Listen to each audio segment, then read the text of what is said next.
Step out for me. Step out. Step out. I'm not going to ask you again. Step out.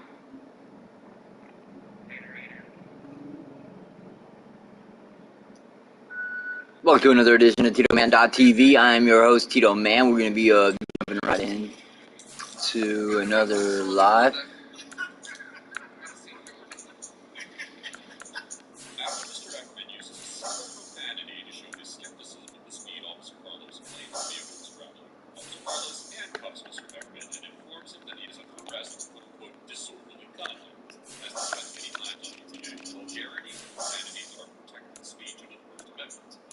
Established that noise release is not illegal. Under Section 21-1363 of the Oklahoma statute, quote, if any person shall make use of any profane, violent, abusive, or insulting language toward or about another person, in the presence of or hearing which language in its comedy is calculated to arouse to anger, to foul or to be spoken or addressed, or to cause a breach of the peace or an assault, every such person shall be deemed guilty of a breach of the peace. However, as the Supreme Court held in the infamous 1971 case of Cohen versus California, quote, the state may not, consistently with the first and 14th Amendments, make the simple public display of this single four-letter expletive a criminal offense. And as the Supreme Court explained in the 1987 case of Houston versus Hill, quote, the First Amendment protects a significant amount of verbal criticism and challenge directed at police officers and representatives. The court also referred to its decision in the 1949 case of Turban Yellow versus Chicago, which stated, quote, speech is often provocative and challenging, but it is nevertheless protected against censorship or punishment, unless shown likely to pose a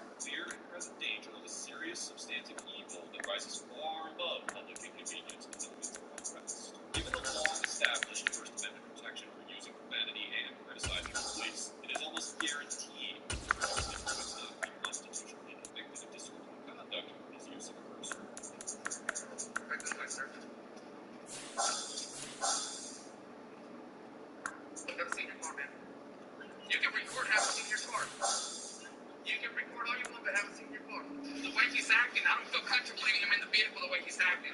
Have a seat back in the car. The minute I walk up to the first words that come out of your mouth, you... First words that came out of my mouth that I never said, okay. That's a lie. You call me a couple times. It's all recorded, okay? So here's the thing. I don't feel comfortable leaving in your vehicle. I understand. Nobody, listen, let me explain to you. Nobody, well, you're going to hear it, so I'm telling you. Nobody in their right mind acts like that. I don't know what your deal is. When you're telling them, I don't know what your deal is. You lied when you walked in there and said she was doing 58. That's fine. When I know she was, and I said that's a mom. Were you the one driving? I was watching the speech, and I saw you way before we got there. Were you the one driving? Okay, so that's why you're in cuffs and sitting back here. Well, you should have shut up from the beginning. You wouldn't be where you're at. Officer Carlos essentially admits that he arrested Mr. Everman solely for his speech, stating that he wouldn't be in handcuffs if he had, quote-unquote, shut up from the beginning. The Fourth Amendment protects the right of the people to be secure in their persons, houses, papers, and effects against unreasonable searches and seizures. Because arrests are seizures of persons, if an arrest is not reasonable under the circumstances, that is a violation of the Fourth Amendment. In general, a warrantless arrest is considered reasonable only if the officer has probable cause to believe that the suspect committed a crime in the officer's presence. As Officer Carlos had no evident probable cause to place Mr. Everman under arrest for his protected speech, his arrest will certainly constitute a violation. Section 1983, Title 42 of the United States Code, allows an individual to sue a police officer acting under color of state law for subjecting them, quote, to the deprivation of any rights, privileges, or immunities secured by the Constitution and laws. However, the legal concept of qualified immunity, which makes police officers, quote-unquote, immune to lawsuits for civil rights violations in most circumstances, severely limits the ability of individuals to proceed with the 1983 claim.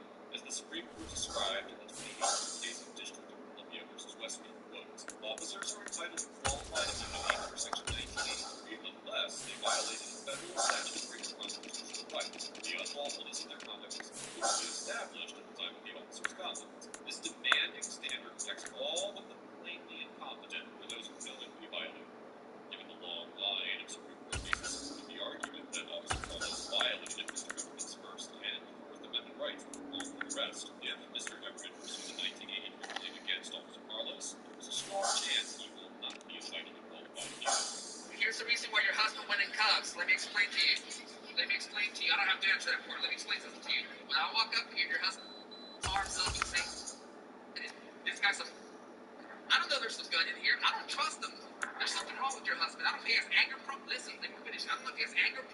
So what's wrong with them? But put yourself in my shoes. If you walked up, okay, what are you?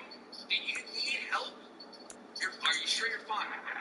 Okay, because now you're telling me you're scared to go with him. I don't trust that guy. There's something wrong with him. I don't know if he has anger problems. And you can record. You don't have to hide your phone up there. Put it in front of you. You have every right to record. I don't know what's wrong with that guy. You guys only record the part where he goes in cuffs, but you didn't record the whole part where he's over there. Why is he acting like that? Is he under the influence of something? Does he have mental problems? Anger issues? Anger issues. There you go. Hang tight.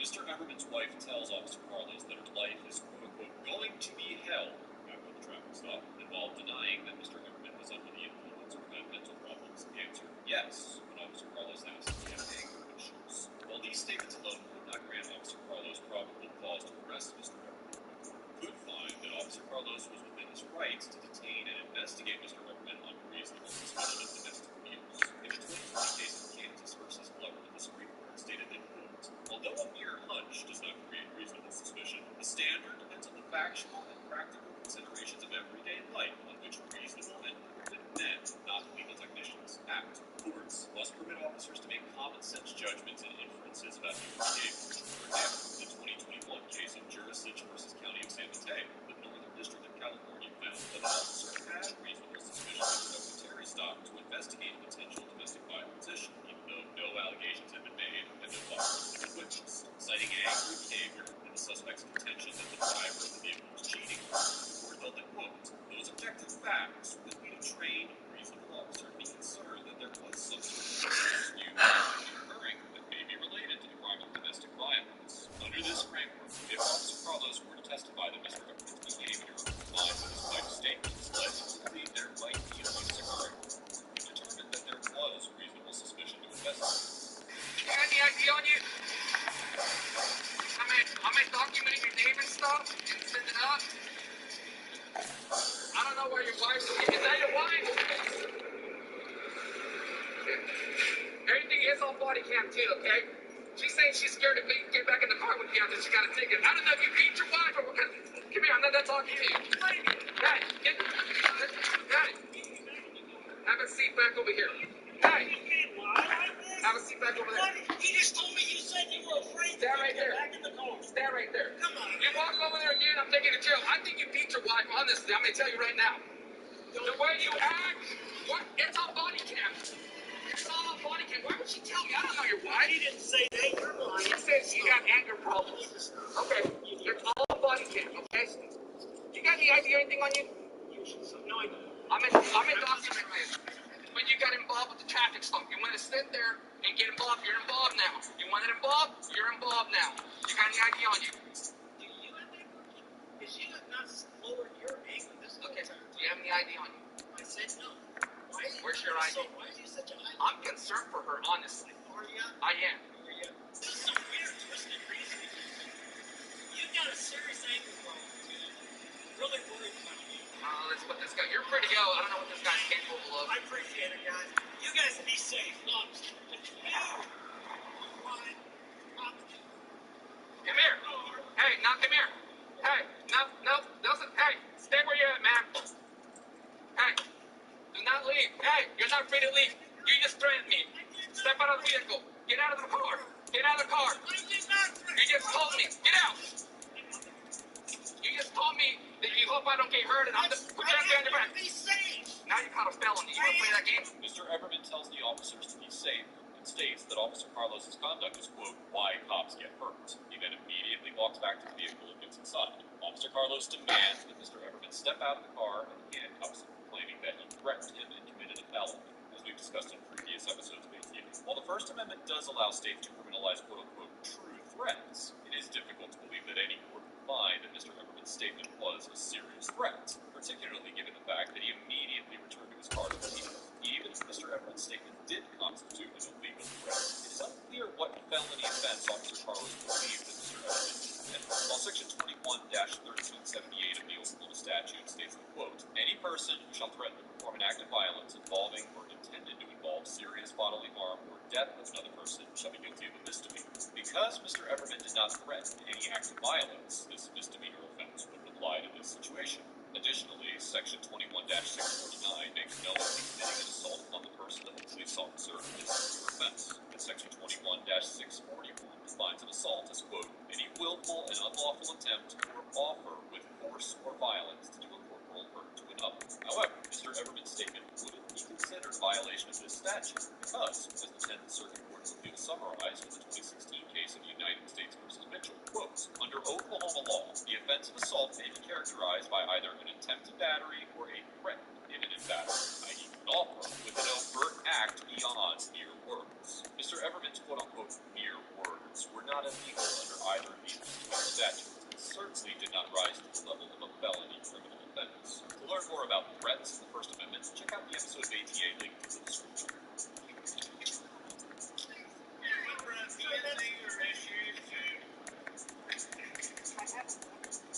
Hey, water, he's got a weapon. You literally just told me I'm the reason cops get hurt, and you hope nothing happens to me out here while you're carrying a gun on you? Seriously? Have a seat in there. You ever sit and thought about the threats you made? I did not threaten you, sir. You just literally said, I said, you're the I hope reason. you're safe. I hope you're safe. You got a But grin. you are acting outrageous. And you say you're the reason cops get hurt out here. To 100% level. You're getting cited for $795. All your information's on this ticket for the way you were acting. Your concealed carry, I'm probably going to keep it and send it to the state of Missouri and get it revoked from you for the threats you made while we're in the traffic stop.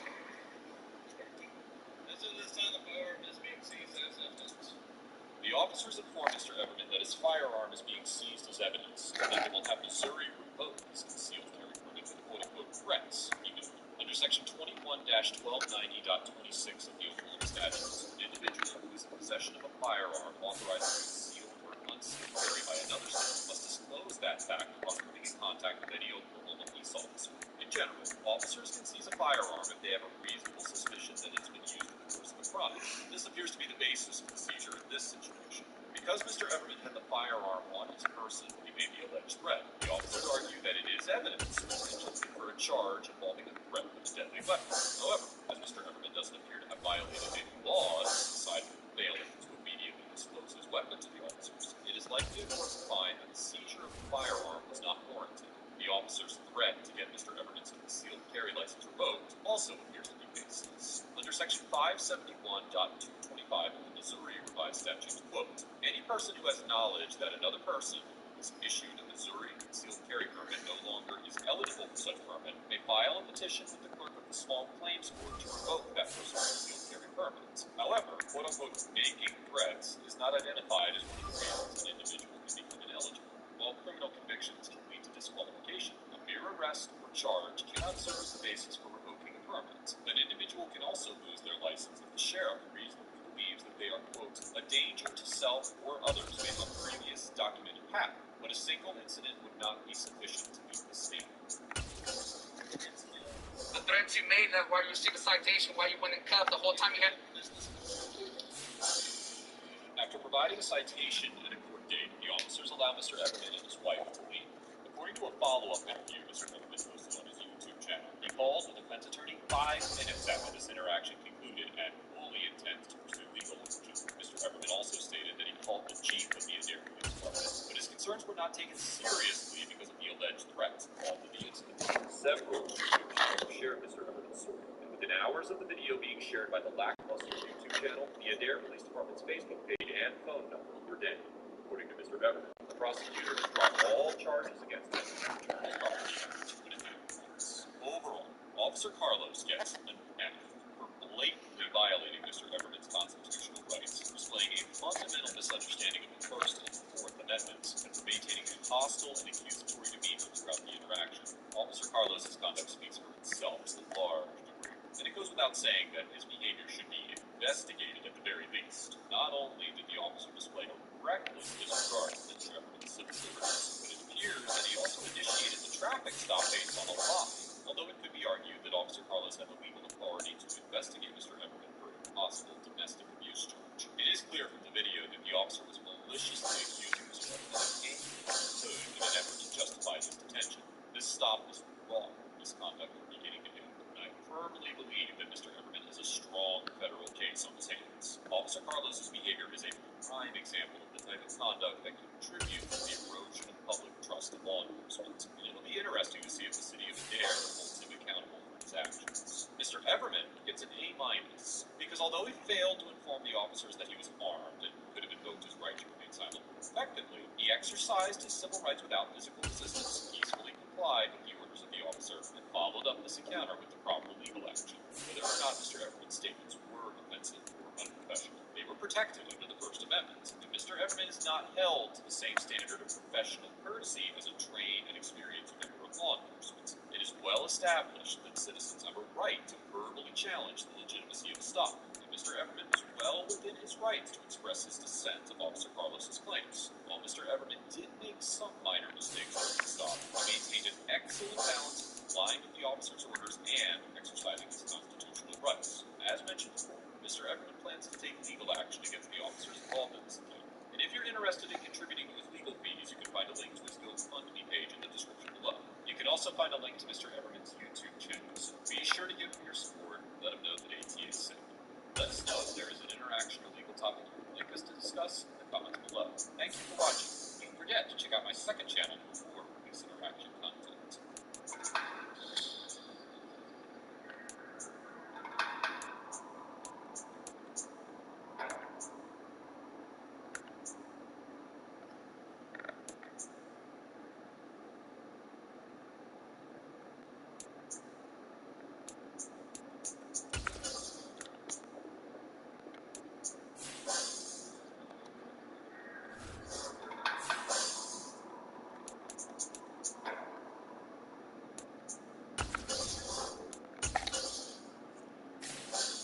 Welcome to Audit the Audit, where we sort out the who and what in the right and wrong of police interactions. This episode covers 911 calls, de-escalation, and false reporting by police. It is brought to us by Mark Domino's channel.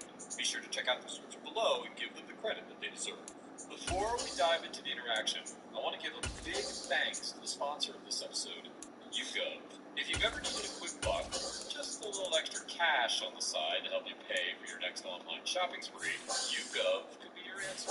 With YouGov, you can earn points by taking polls and surveys about topics ranging from politics and public affairs to products and brands, and convert those points into cash rewards or gift cards from some of the top brands on the market today.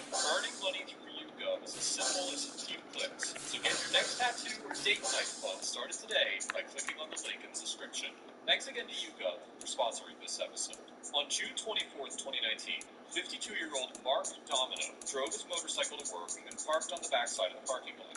Mr. Domino and his wife both worked at the same retail store in Clarkston, Washington, and his wife drove their car to work and parked on the opposite end of the lot. After Mr. Domino's shift, he went to his car before crossing the parking lot to ride his motorcycle home. As Mr. Domino was looking through his vehicle, a citizen parked nearby, Jody Brunell, noticed him, believed his actions to be suspicious, and called 911. Fire, this is Mallory. Hi, I'm at the Clarkston Walmart right now, and I just saw a gentleman saw him get in 3 different doors of a car, looking around, and I kind of watched him see if he was good, and now he's walking clear away. Okay, I could see anything. Okay. Officer Chris Loers from the Clarkston Police Department arrived shortly after the call and confronted Mr. Domino. How's it going, man? Officer Loers, Clarkston Police Department. Put your phone down for a second. Look at your pocket there. Is that just something hanging off your backpack? What is that, a hanger? What are you doing with that? Is this your bike? It's your bike? You got ID on you? What do you mean by ID? Because somebody saw you looking at cars, so I'm here just checking, see what's going on. You got ID on you? Yeah, I do, but Okay, I'm figuring that out right now. I'll take a look at your ID, though. you don't need my ID unless I did something. Okay. Unless you're taking me in for something. Turn around, put your hands behind your back right now. For Now! For what? Turn around, put your hands behind your back now! For what? Before we get started, One away, pick it up. please review the You're gonna obey me, or you're Why gonna go am I under. going to obey you? Because I'm giving you a lawful order. For what? Turn around and put your hands behind your back. Did I do anything? Yes. Turn around and put your hands behind your back. What did I do? Do you want to get tased? Excuse me? Turn around and put For your what? Do you know I work here? Turn around and put your hands behind your back. Do you know I work here? this is my bike. Okay. So what did I do for you to approach me and then tell me that put my hand on my back? Sir, What are you arresting me for? I'm not arresting you. Right now, you're not cooperating with For me. what? And you're getting agitated. No, you asked me for my ID. Right. I don't have to give you my ID. Okay. Unless I've done something. What have I done? Turn around and put your hands behind your back. For what? Are you arresting me? And for what I'm purpose? detaining you. Detain me for what? Why are you a You're not even listening. What did I do for you to detain me? Turn around and put your hands behind your back. Was there a report that I stole something? Yes. There was a report that I stole something. Turn around. You just said, Luca. Stop, Nick. Stop. The Supreme Court has long held that officers may acquire reasonable suspicion through an anonymous tip, so long as the tip provides enough information to justify a stop. In the 1983 Supreme Court case of Illinois versus Gates, the court held that a totality of the circumstances test must be applied to determine whether an anonymous tip is sufficiently reliable to provide probable cause to issue an arrest warrant.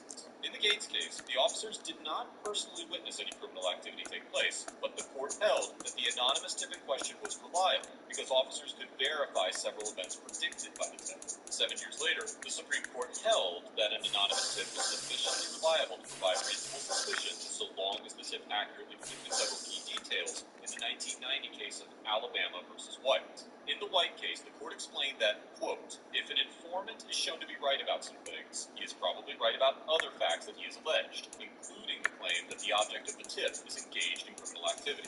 The Supreme Court has upheld this notion as recently as 2014 in the case of Navarrete versus California. All of these cases were based on the notion of an anonymous caller, and given that Mrs. Brunel was not anonymous and provided an accurate description of Mr. Domino and his actions, it is likely that the Clarkston officer did have reasonable suspicion to make contact with and identify Mr. Domino. All that said, Officer Lures made no effort to de-escalate the encounter or engage in a productive dialogue with Mr. Domino, and instead began accusing him of stealing and ordering him to comply. As Officer Lures reaches for Mr. Domino's hand, he resists, and a scuffle ensues, results in Mr. Domino being tasered multiple times before eventually being subdued and placed into handcuffs. Once the officers place Mr. Domino into their patrol car, they search his bag and make contact with Mrs. Brunel. Are you Jody? Yeah. Okay. Do you have your ID with you? I do. I'm over here. Okay. It's Mom. Okay. Is that the male that you Yeah. saw? Okay. Can you give me video? Male that came to this bike, everything that he did, he's an employee. We've got a witness that saw him going into cars, and we just fought and tased him. So, that bike, male come to it, where did he walk? Which cars? Car that he got into is clear on the other end. Okay. So you saw one male walking from all the way over there, Clear over to here. and that's the male that we talked to. Yeah, I watched him. He Okay. got into 3 doors of that car, and then he just walked Okay. away and came clear over here. So I Okay. thought, well, that's not right. Okay. But the woman came Can over. you start looking at that for me? The woman came over and was kind of saying it was his car. He said your car. 19's on scene with the RP.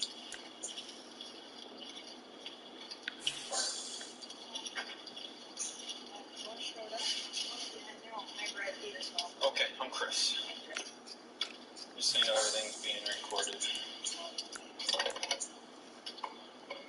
So what did he say when you... How many? He wouldn't say anything to me. How many cars did he look at? Just the one. Just the one. Like, One car. like Mike said that was Red Chevy van. It's registered to him. Same as the bike. Okay. He could have. Here, Officer Lures suggests that Mr. Domino could have explained his actions, but at no point during the initial encounter did Mr. Domino have enough information to know what actions led to him being contacted by the police. Although Officer Lures did say that Mr. Domino was reported for looking at cars, he also said that Mr. Domino was being accused of stealing, which likely confused Mr. Domino. Just 32 seconds passed from the point of initial contact to Officer Lures ordering Mr. Domino to place his hands behind his back.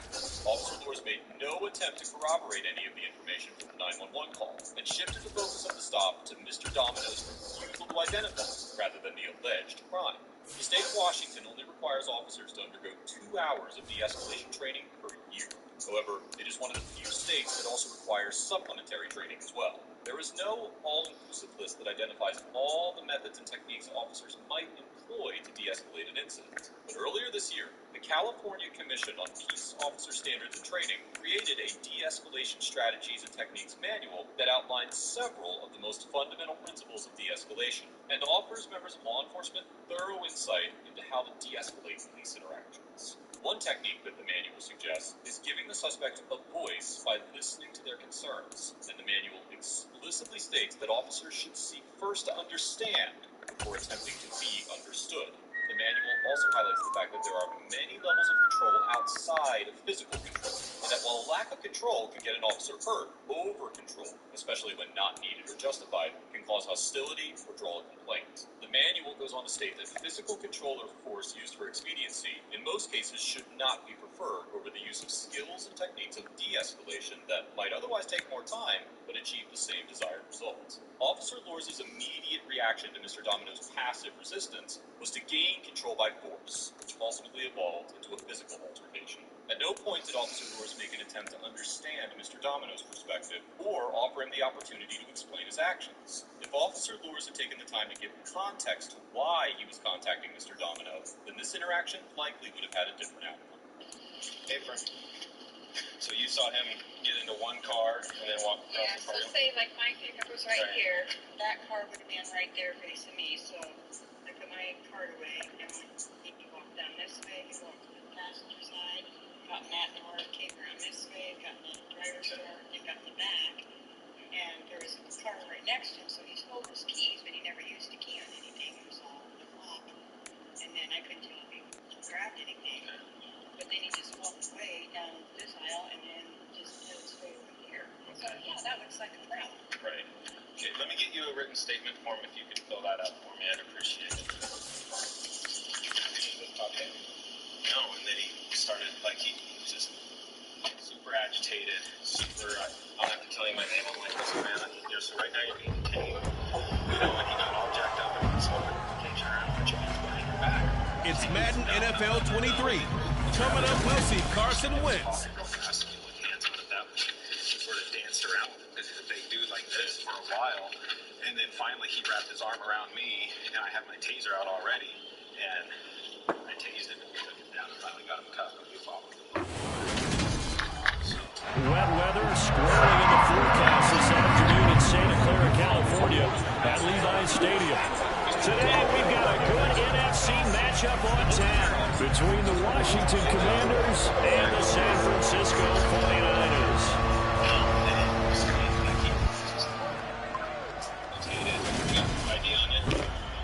Hi again, everyone. Brandon Gordon alongside Charles Davis. And Charles, you take a look at these 49ers as they interplay here. They come into this one knowing it's been a while since tasting victory. They've dropped 4 in a row. Can they remember what it was like to win a game in these types of situations? You're looking for someone to inspire you. It doesn't have to be one of your best players either. Meanwhile, for visiting Washington, they come in and the midst of a season-crushing losing streak. It's up to 9 games now. And I don't have a PhD in psychology, but you can see it in their body language. This is not a team that is organized and been ready to play. Stinson was an ex-police officer and now professor of justice at the State University. Today, this track press cases are filed that concern law enforcement officers in charge of police department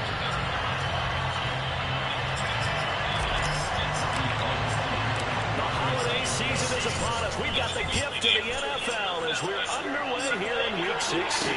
This one fielded at the 5.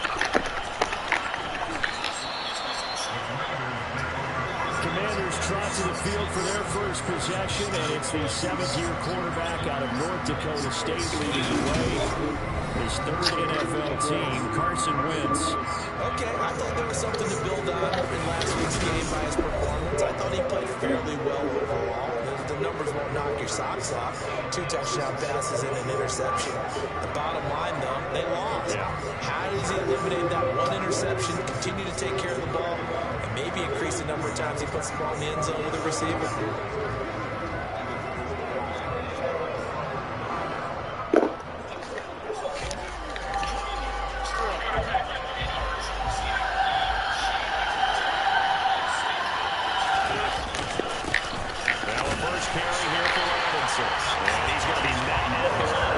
And taken down. A new game, and the game's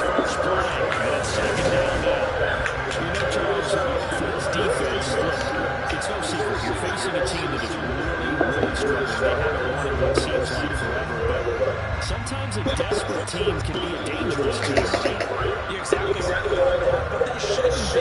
When they're on that tail of a losing streak, it's incumbent upon you to take charge of this game early and not give them any reason to hope. Get out in the tackle and make sure you knock them back on their butts.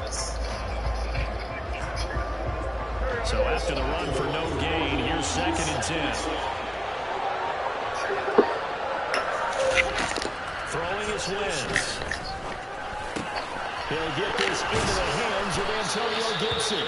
And they're going to get this beyond the 40 before it's taken down.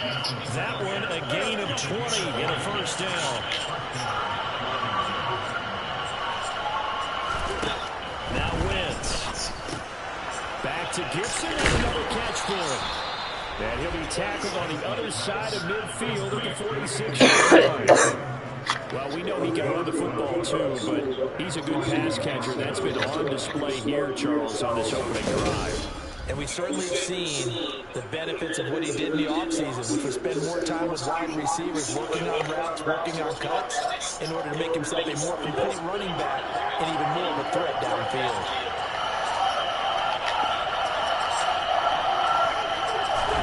Now a play fake. Wentz.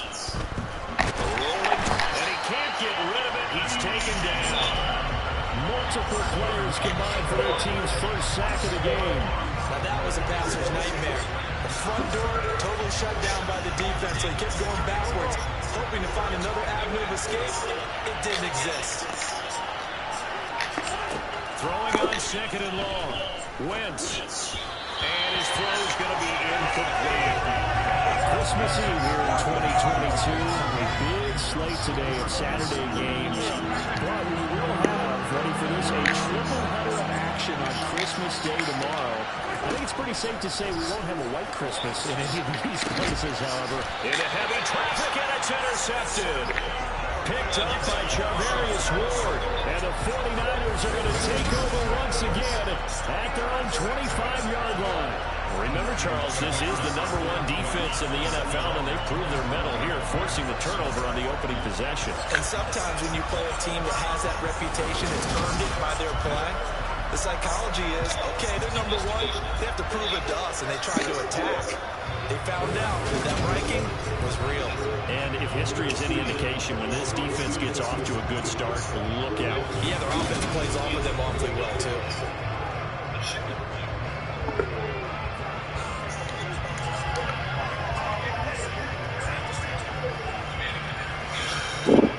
Garoppolo going to bring the Niners up here 1st and 10 at their own 25-yard line. They'll try and start this drive in the air. To the right side, it's caught by Mitchell. And he's taken down, but it's the 35. Nice way to start the drive, a gain of 12 and a first down. Well, he was a busy man out of the backfield a week ago. They got the ball early and often. I have no doubt in my mind that he'll be a big part of the game plan here as well. So from the 36 now, 1st and 10. A first carry for Elijah Mitchell. And he is met quickly in the backfield. Down he goes, folded like a lawn chair. So the first down run lost a couple. Now they come up 2nd and 12. Garoppolo now. And he whips that one incomplete there. I certainly thought he had an open look beyond the first down marker to his receiver, but they just couldn't connect, and that will send them back to the drawing board. The first catch of the game for George Kittle, and he goes out right around the 39. So on 4th down, here's the Australian native Mitch Wishnowsky to punt this one away. Only 2 punts for him last week in the loss as he gets this one away. No return, but it goes down as just a punt of 31 yards. And it will be Washington football now with a 1st and 10.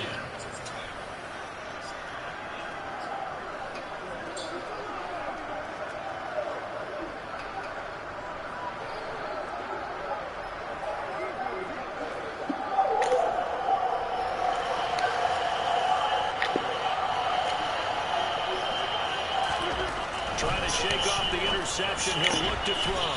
Got this complete to Jahan Dotson. And down he goes, but he takes it up to the 40. First down yardage on the first play of the drive, 14 yards. Wentz. Looking right sideline, but it's incomplete.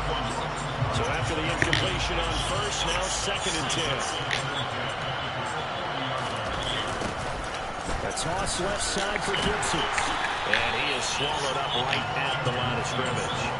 Calling no gain on the run there. Now they'll be looking at a 3rd down. As usual, the hallmark of a good run defense. Linebackers making plays near the line of scrimmage. Absolutely nowhere to run there. Right where this set of down started, they need a full 10 here to pick up the first down and move the chains. He's going to air one out. And that will be incomplete. Well, they weren't scared to let it fly, but it falls to the ground and brings up 4th down. And now the punter Tress Way as he sends this one away. Oh, he's going to go ahead and field it from the 3-yard line. That's going to go in the books as a 55-yard punt. Well done. And the 49ers will take over deep in their own territory. The San Francisco offense ready to start their next drive. And now this is intercepted. My goodness. Joe Hayden, the veteran, with a pick. Coming out with a jumbo package to start the drive. On 1st and 10, it's Gibson. God damn it! And he's going to get a solid gain of 9 before being brought down. 2nd and right at a yard. The numbers on the ground for Gibson a week ago. 16 carries, 64 yards, and a touchdown. 11 touchdowns on the ground this season, and the pride really extends throughout the entire offense. And in this case, I'm focusing on the offensive line.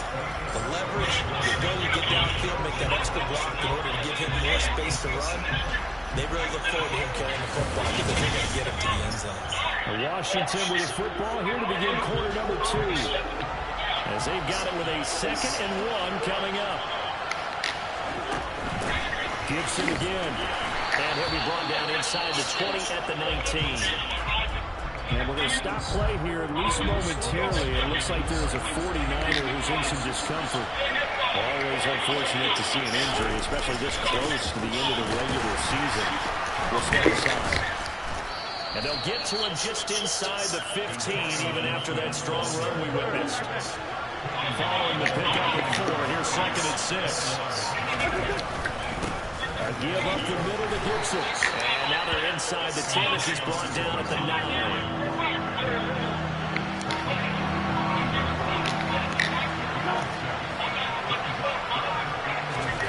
One's going to try and throw on 3rd. This is caught. Touchdown. Logan Thomas, his 6th touchdown of the season. And the Commanders post the first points of the ballgame as they take the lead here in this 2nd quarter. Footing always a concern, but the extra point's up and good. And it's now a 7-0 game. The drive summary that time, 5 plays. And it was capped off by the Logan Thomas touchdown catch. Takes it at the 7. And he returns this to the 22. San Francisco's offense returns to the field. And for this offense, Charles, you got to think kind of crucial here to put something together on this drive, because remember, last time out, they threw the interception on the very first play. And you can't afford to let this defense keep building any more momentum. They're playing awfully well, and they're probably confident right now. To me, it's time to attack and take some of that momentum back. But make sure you're selective in doing so. Understand where you want to throw the football and make sure it's open before the ball leaves your hands. He'll be dropped after a gain of about 6 across the 30 to the 31.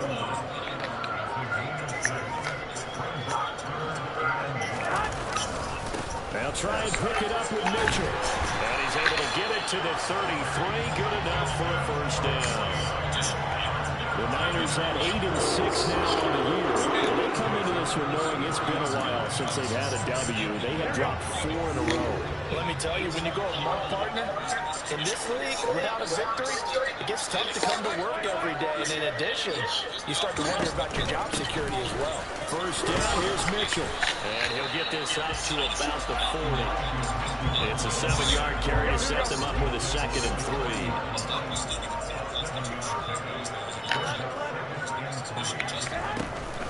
On 2nd down, here's Mitchell. 9 yards to pick up there, and it's a first down.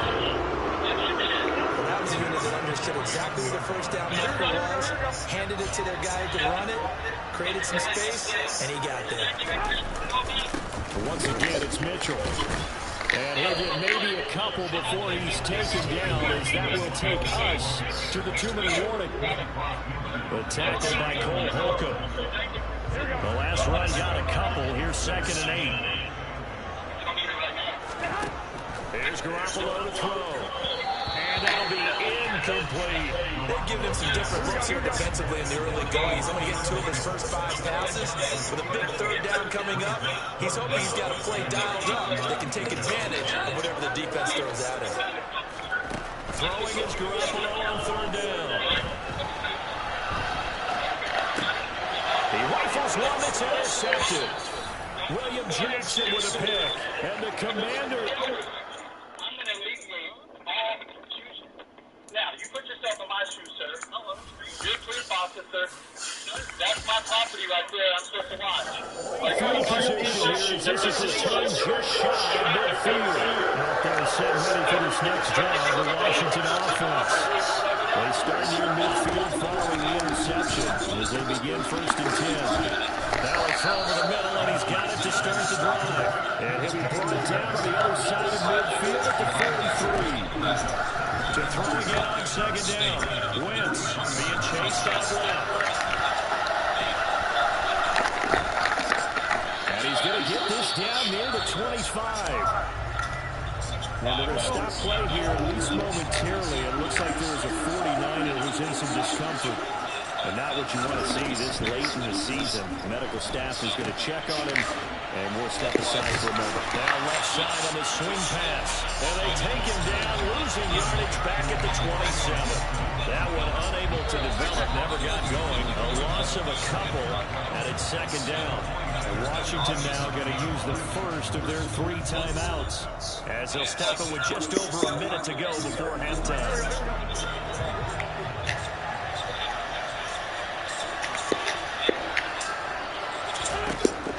Again on 2nd down. Wentz. Over the middle, brought in by Dotson. Now another timeout called for by the offense as they get the stoppage with a little over 50 seconds to go in the first half.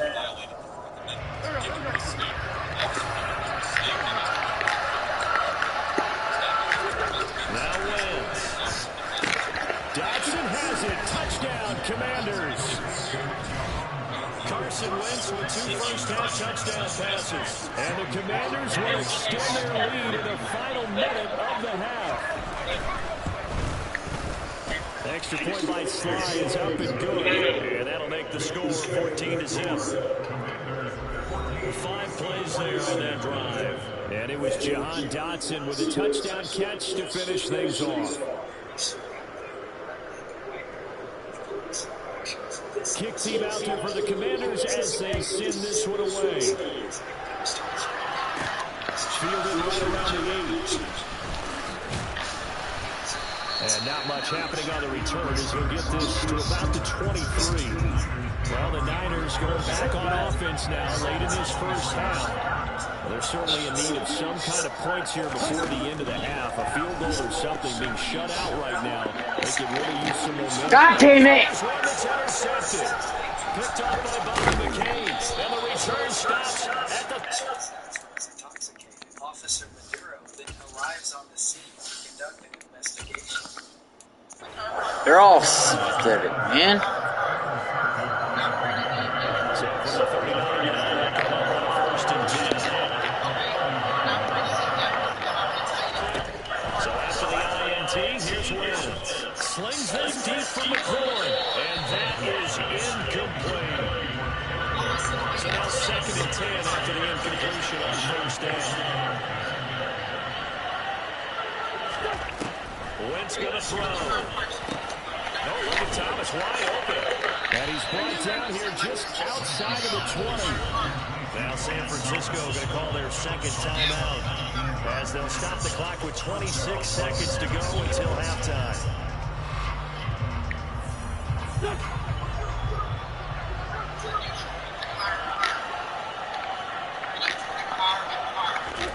Throwing on first is Wentz. All right, rifles one, that's going to be intercepted. And the Niners are going to get the football here at their own 23. A few things better than a big man interception. You can always tell right when they get the football, there's that level of excitement and nervousness and also like, what the heck do I do with this thing?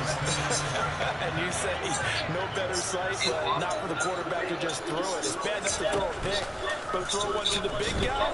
But you're right about that. Now what do I do with it? But what's fun about it is, you know they're going to be in the film room after this ball game, telling all their teammates, maybe I should shift over to offense. I've got skills. What do you think? Oh, absolutely. I always find myself cheering for them after they intercepted. Unfortunately here, he couldn't make it into the end zone. They're backed up here with a 1st and 20 now after the holding penalty.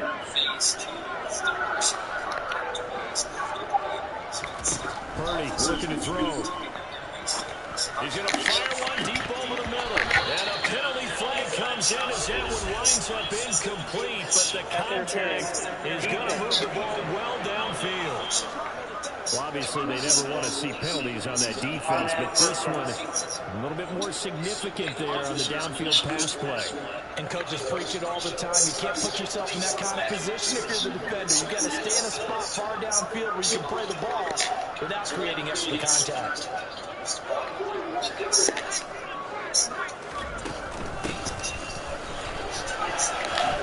Oh, what a move. And he carries this one past the midfield stripe and into Commander territory. So we've reached halftime here. Let's throw in a broadcaster cliche, shall we? Both teams looking for a gift on Christmas Eve. As we'll send you back over to Orlando with our EA Sports Halftime Report, here's Jonathan Coachman. Okay, Brandon, thanks very much. Welcome in, everyone, to our EA Sports Halftime Report. Let's get you caught up on what's going on around the NFL. Some great games coming up on Sunday, highlighted by a 1 o'clock matchup in Miami. A good test for the Dolphins as they'll take on the always tough Green Bay Packers. Excellent games in the late afternoon window as well, one being out in Los Angeles, where it'll be the Rams taking on the Denver Broncos. And then finally, time to unwind on Monday night. It'll be the Chargers and Colts from Indianapolis at 8:15 Eastern Time sharp. On now to look at the next-gen stats in that first half for Washington. And even though they've got the big cushion, I would imagine they'd like to see a little more out of their passing game. Pretty pedestrian numbers through 2 quarters of play. Meanwhile, for the Niners, we check on their numbers on the ground in the first half, as they know they'll need to be better to overcome this halftime deficit.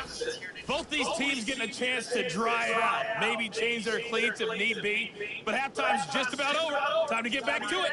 And for the call of the second half, here's Brandon Gaudin.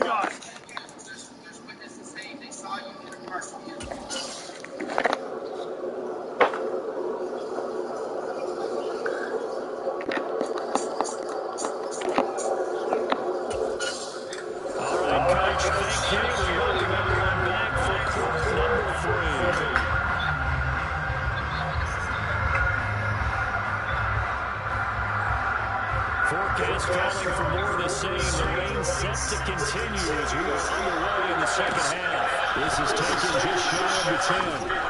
And he brings us out past the 20 to the 24. Here comes the 49ers offensive unit as they'll have it first to begin this third quarter.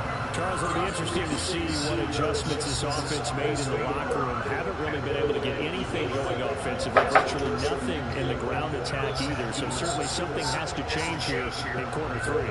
And I'm pretty sure that friends from the defensive side of the ball told them exactly that, because those guys, the stop troops, they've been playing pretty well. They've kept them around in this game. Now they got some time.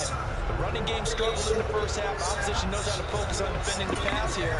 They've got to re-energize that ground game and maybe open things up for a comeback here in this half.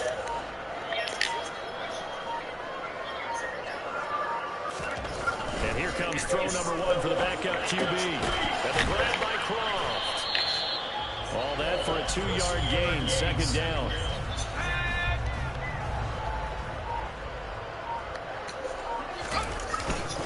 Up the middle, here's Mitchell. And he'll take this up to the 30, a gain of 4.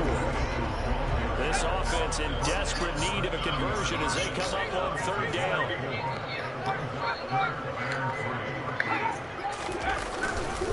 On third down, here's Mitchell. And he won't get close. Only a yard, 4th and 3. Well, it's tough time to get him established, but in my estimation, they've got to pick up the urgency here. They've got to get quickly in and out of the huddle and run off a bunch more plays. Going for it, it's Mitchell. And he will have a first down as they get him to the ground at the 37. Well, we kind of looked at each other as they decided to go for it, but in the end, great execution, a 6-yard gain, and it all works out. Right back to Mitchell here. And nothing much materializing there on the first down run. He'll get a couple, and that's it. The last run good for 2. Here's 2nd and 8. Throwing here, Purdy. God damn, man. It's intercepted. Picked up by Jamin Davis. And he will bring this one back. An interception return for a Commanders touchdown. Now hold everything here. We're going to get a timeout by the offense. And as the two teams talking over on their respective sidelines, we take a break. Extra point by Sly is up and good. And it's now 21-0. So they'll get another shot on offense following that pick 6. And now the kick is away. Fielded right around the 8. And he'll take it up past the 25 to the 26-yard line. San Francisco set to go on offense once more. I kind of feel like they've reached a do-or-die point in this game, Charles. If they're going to try to pull off an impressive comeback, it has to start right here, right now. Yeah, now they've got a final chance to get out of this situation, but they also understand they've got to move the ball and move it fast. In addition, they need to save as much time so they can get 2 more possessions. To throw on 2nd and 10. Purdy flush to his right. Man open, that's Ray McLeod. And he gets this one just shy of the 40, down at the 39. So from the 39 now, they'll come up on a 1st and 10. There's Purdy on 1st and 10. And a flag comes in as that one falls incomplete. Well, let's see who this is on.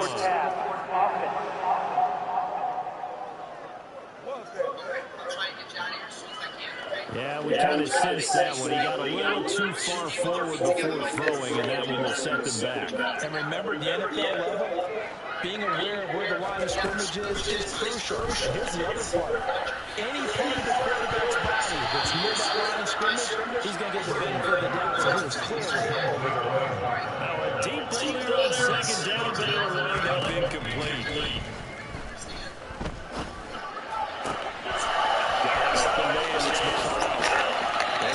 Past midfield before being stopped just before the 35. So how about that for a chain mover? They're all the way down inside the 40 now for 1st and 10.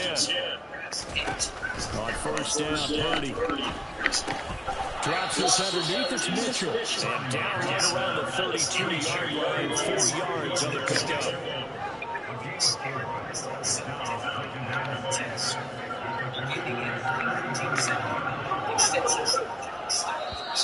Boy, and now they can't even get a play on. Delayed game,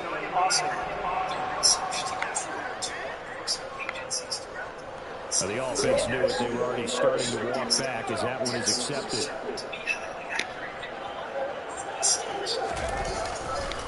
On the counter, Mitchell. And he is met at the line of scrimmage, and he goes down right there. 7th play of this drive coming up, and a long way to go on 3rd down. Purdy. And that is incomplete. You get the sense that they're saying we're not playing up to what we're capable of, and we're deep enough into the game that the early jitters are long gone. that they should now have some sense of continuity and be able to make some of these plays that they have not been doing so far. Wentz bringing the Commanders out for 1st and 10 at their own 44. They'll start on the ground with Gibson. And the reinforcements come in as they're going to stop him behind the line. They'll lose a yard there, and it's 2nd and 11. It's really easy to say this running game needs to be better, but the reality is they've been given little time to actually find a place to run the football. It's almost like the defense is there on the handoff. 1 quarter remains here in Week 16. Back now here in Santa Clara. 2nd and 11. A lot of folks starting to make their way to the parking lot. Their guys trail big here to begin quarter number 4. 2nd down and a run by Robinson. And he is met in his tracks behind the line of scrimmage. 3rd down, now even tougher. 3rd and 13 after that loss of a yard. Not an easy spot here. They'll be in search of 13 yards to try to pick up the first. On 3rd down, here's Gibson. And he'll push this forward only to about the 42-yard line. Just a yard on the run there. That's going to bring us to a 4th down. Well, the guys who are paid to make the tackles deserve some kudos there, but I think they deserve even bigger ones because in that situation, 2019, 21-year-old Oregon State loosen up defense, go into pass coverage. Instead, maybe they sort of hit them a little bit running the ball, yet they ran into it and stopped them well short of the 1st down. Now on 4th down, there's the punt team sending this one away. And this one hits at the 1, continues on into the end zone for a touchback. The 49er offense, they're coming back out onto the field, and we're going to give you a look at the playoff picture now into the weekend in the NFC. It's now appearing that this losing streak is going to continue. You know, the coaching staff was confident that this was going to be the game to stem the tide, but that just has not been the case. A quick throw knocked away and incomplete. After the incompletion, here's 2nd and 10 from the 20. Here's Purdy. Man open, that's Deebo Samuel. And he gets this one just shy of the 40. They'll mark him down at the 39. Purdy to throw it on 1st down. And he can't find a receiver, and he's brought down. Finally hauled down for the first time this game. Multiple defenders in there to drop him. So after the sack, a scenario you certainly don't work on too often. 2nd and 24. A throw there, but that's going to wind up incomplete. This offense so far on 3rd down, they've converted just 2 for 6 thus far. This will be 3rd and a mile. Now look at this. Big gain, but a fumble. And it's Washington that scoops it up. A little juke. And he will take this all the way down to the 38-yard line. So here's a 1st and 10 at the 38. Straight ahead, Gibson. And he stopped immediately there. The tackle there by George Odom. He shows you right there, he can do more than just cover in the secondary from that free safety position. Yeah, the evolution of position has really been significant, hasn't it? Because a lot of teams no longer have a free safety, strong safety designation. They just have safety. So wherever the ball is, one can be close to the line of scrimmage, one can be deep, and vice versa. On that play, how about that tackle we just saw? Pretty nice. So 3rd down, they need to get to the 28 for a first. Here's Wentz to throw. And he finds McLaurin. Touchdown, Washington. 3 touchdown passes now for Carson Wentz. And the Commanders look like they're going to get back in the win column as they extend their lead here in this 4th quarter. Extra point by Sly is up and good. And that makes the score 28-0. The drive there only spanning 3 plays. And it's finished off by a Terry McLaurin touchdown. And this will be a touchback as that sails over the end line. The 49er offense now making their way out onto the field. And this game went off the rails early for them and never really got back on track. And these fans, they were expecting to be on the other side of the scoreboard. But that is not the case as we play on here in this fourth quarter. Never make the mistake of the slot receivers, especially the little guys like we're watching here. They're just quicker than fast. A lot of them combine quickness and speed, and they catch a lot of footballs, as we just saw there. Here's a pass swung out left to his running back. And he'll be brought down shy of the 40 at the 38-yard line.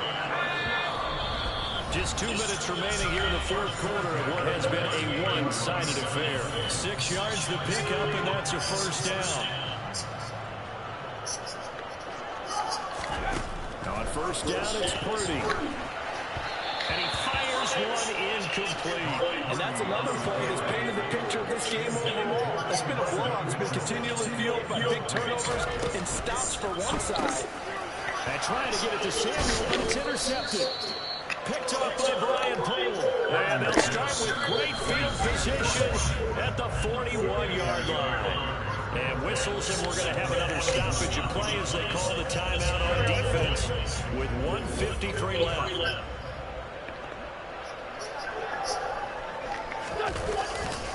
Again, running right, Gibson. And he got blown up. Losing yardage on the play back at the 44. A 3-yard loss to start the drive. They'll look to make that up and then some on 2nd and 13. And he'll get it inside the 40 to the 39. First down marker at the 31. It's third down.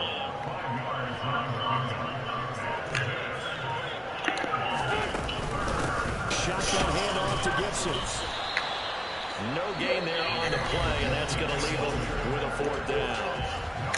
Now the Niners going to signal for their third and final timeout as they get the stoppage with just over a minute to go in the game.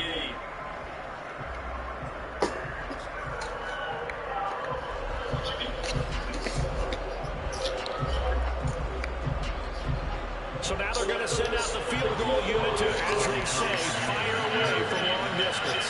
This will be from 56 yards out. He had the distance, but it's no good. Line to the right. That shouldn't matter a great deal as they still lead by a bundle here.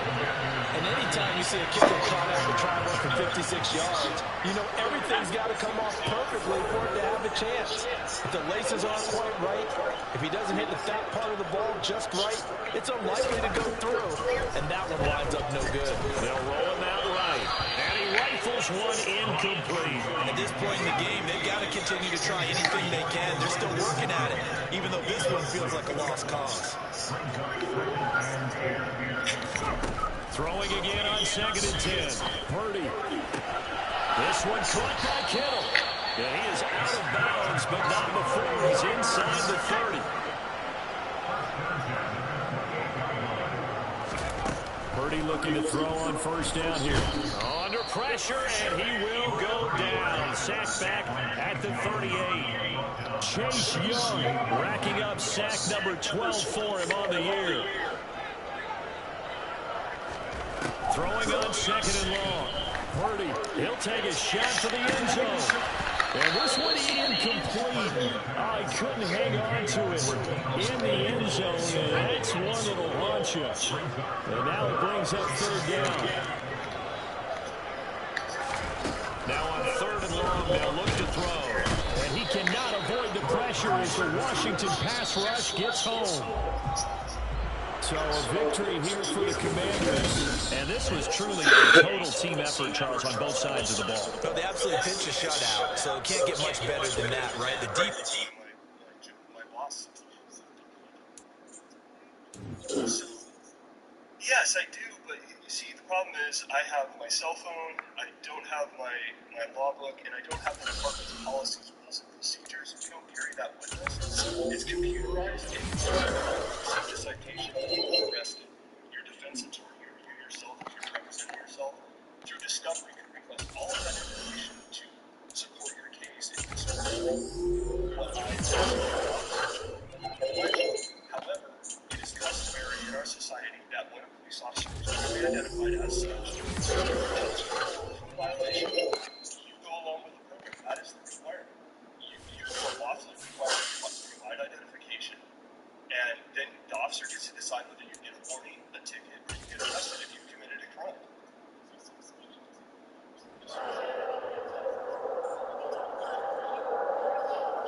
You don't know that I can't prove that. Okay, so all I'm asking is for your local music. All I don't even know that what you're telling me is the truth. The landmark Terry v. Ohio's established the doctrine of reasonable suspicion and probable cause in 1968. In order for an officer to detain a citizen, they must have reasonable articulable suspicion that a crime has occurred. If an officer establishes probable cause that a crime was committed after an investigation, then the officer may issue a citation or make an arrest. After a citation is issued or an arrest is made, civilians have the right to plead their case in a courtroom and contest the allegations of the prosecuting officer. As the officers noted, public sidewalks are not courtrooms, and law enforcement officers are under no obligation to explain the laws which they suspect an individual to be violating. It is the personal responsibility of every citizen to understand both their individual rights and the limitations of those rights. The only person that Hoover and Sikis is required to prove anything to is the presiding judge. I showed you the law. Okay. You look like that. You keep saying that. I don't understand what you look like. How do you look any different from me?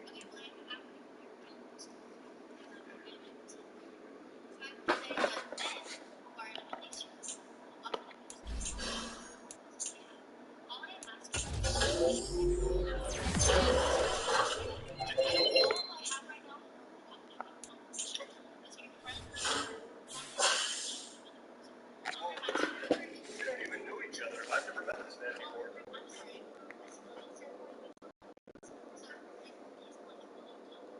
Because like you asked me to call someone and I called someone. But in any case, I am just asking for some information. I want to see legislation. I'm saying that I have to get information. It's not that I'm not being compliant. It's not that Yes.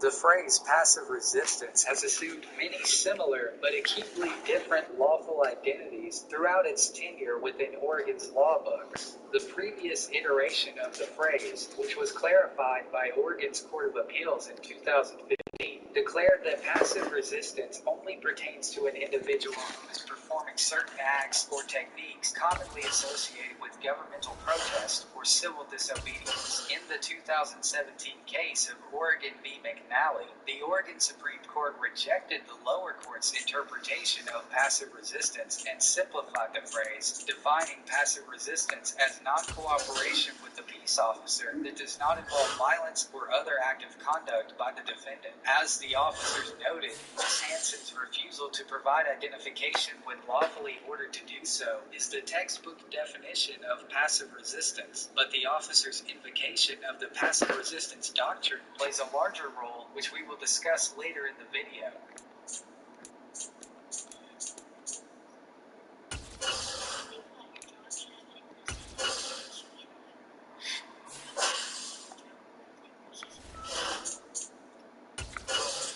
I have been courteous. Okay. We don't need to argue about that because I have been courteous. I'm now looking at the vehicle code. I'll give you the applicable law. So Oregon defines bicycles as a vehicle. Most states do. You do not, but they still in law define it as a vehicle when it's written on the road, which it was. And that means you have to apply by the vehicle laws, which you're not. And that's why I stopped you. I don't arbitrarily stop people.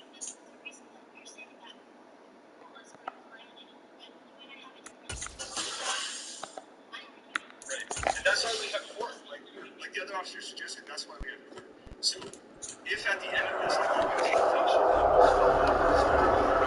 It's week 17 of the 2023 season, and we're going to look here at All-Pro Devontae Adams. He's been a target machine each week, 5th in the league in receptions. It's the Raiders and the 49ers, and it's coming up next. What I'm saying. I now wish. Well, there's never a shortage of shows and sounds throughout this city, but for the next few hours, all eyes are glued to Allegiant Stadium here in Las Vegas.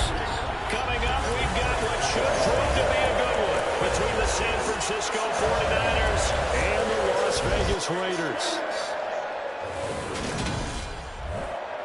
Hi again, everyone. Alongside Charles Davis, I'm Brandon Gunn. And Charles, we look at the Raiders here. They come in off a loss last time out, but they've been playing better than 500 over the last couple of months. 5 wins in their last 8 games. On the other side of the field, for the visiting 49ers, they come in the midst of a pretty bad stretch here, losers of 5 straight. So many different reasons teams hit the losing skids, but the best way out of it, something has to happen positive early in the game.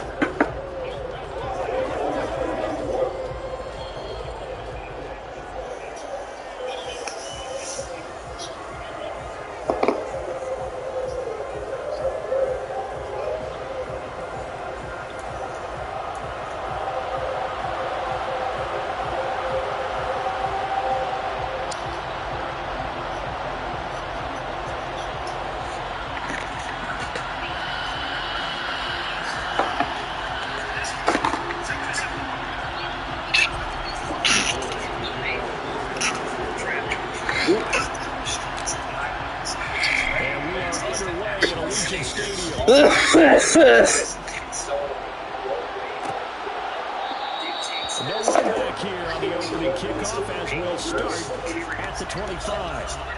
The Raiders set to go to work behind their veteran quarterback, and that's Derek Carr. And there was a positive in last week's loss. No interceptions thrown by him.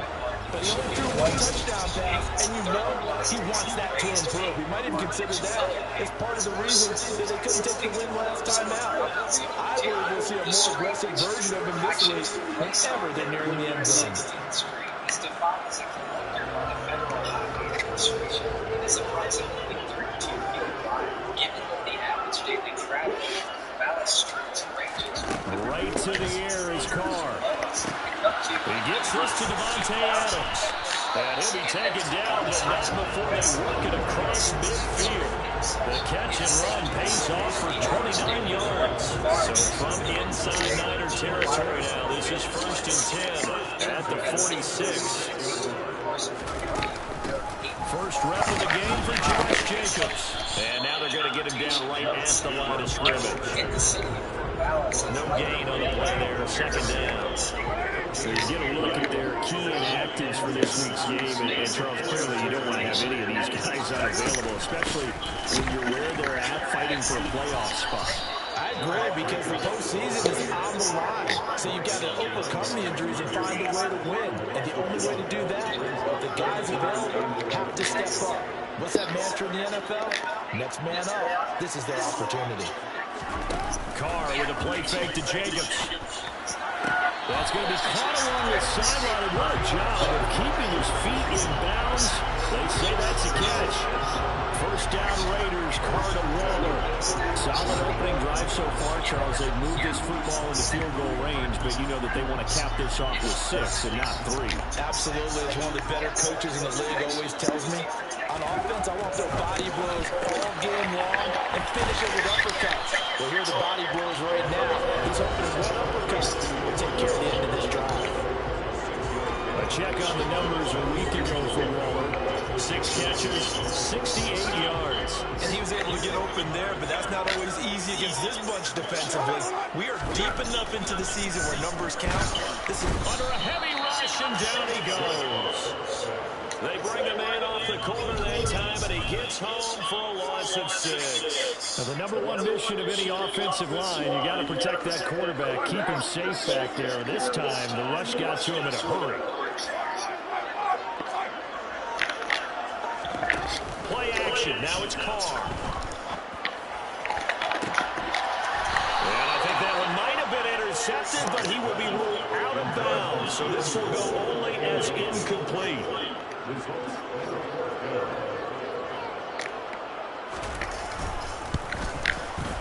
The kick by Carlson is good. And the Raiders jump out to a 3-0 advantage. They were probably hoping to get him a little bit closer for a shorter field goal, but he was able to get it done from deep. Nice little tester for him to begin things, huh? I think he was open for a little bit They made him stretch it out a little bit, but he's got to feel great now that he put it through the pipes. From a couple yards deep, he'll bring it out of the end zone. And he had no room to run as he's tackled down inside the 20. Out comes the San Francisco offense as they are led out by their quarterback, the man known as Jimmy G. That's Jimmy Garoppolo. And the numbers were not pretty. I mean, they don't look right. When you throw 2 interceptions, no touchdown passes, there's no way to really make that work. But I thought there were a lot of positives in watching his game tape. I think he's close to putting out a good performance. Let's see if he can flip those numbers around in this game. And, of course, rally his team to a win. Garoppolo going to bring the Niners up here 1st and 10 at their own 18.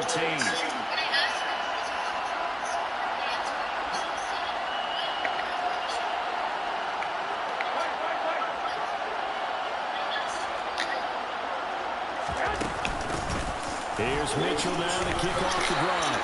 Knifes his way forward here, but just 3 yards on the play. 2nd down. That's just a pile of bodies there, and that's when you kind of find out who's the top guy, right?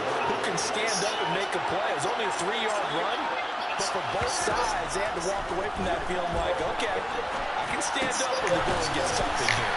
And he's brought down at the 24 after a gain of 4. The Raiders call on a nickel set here for 3rd down. They run over center with Mitchell.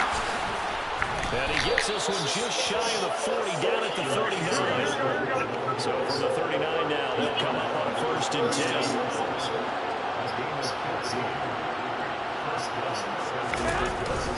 On 1st down, they go back to Mitchell. And they'll get to him after a gain of 7 to the 47. The Niners at 8-7, a game over 500 on the year. And they come in the midst of a pretty bad stretch here, losing to 5 straight.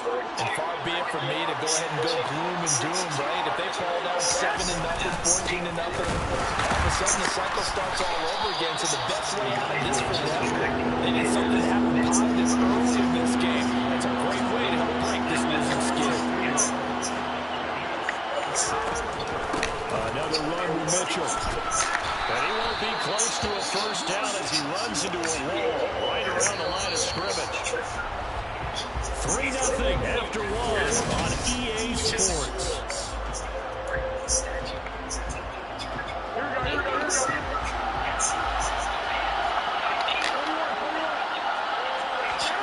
Garoppolo to throw for it on 4. Got his target, Samuel. And they'll get this down to around the 47-yard line. Both sides were holding their breath there on that 4th down play, and the offense can breathe a sigh of relief. And both knew exactly where the 1st down markers were. You know the defense is trying to guard those sticks and try to keep people in front. But somehow, some way, those guys found a way to pick it up. The 1st down run got 5. Here's 2nd and 5.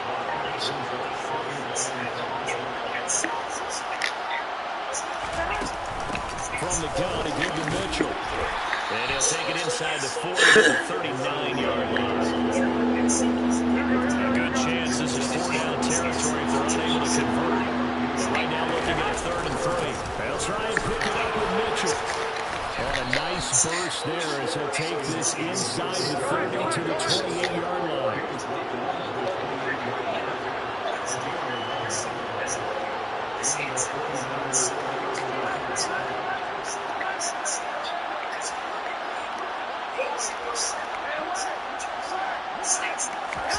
Now they'll throw with Garoppolo. The tight end Kittle has it on the left side. And he takes it down to the 10-yard line. Another big hitter there. This one good for 18.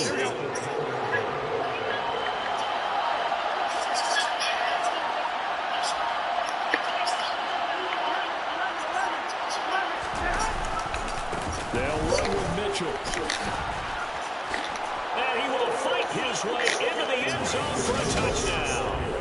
Elijah Mitchell, his 12th rushing touchdown on the year. And the 49ers have moved out in front. In as many coaches' meetings as we sit in, we hear the word finish all the time, don't we? And on that play, the back actually finished getting into the end zone, breaking the last tackle.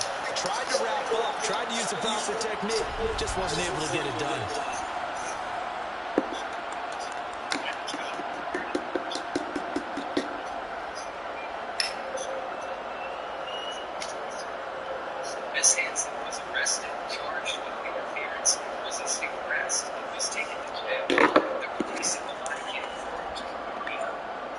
Robbie Gould on for the extra point. And this is up and good to make it 7-3. That one in the books as a 12-play drive. And it was finished off with a 10-yard touchdown scamper.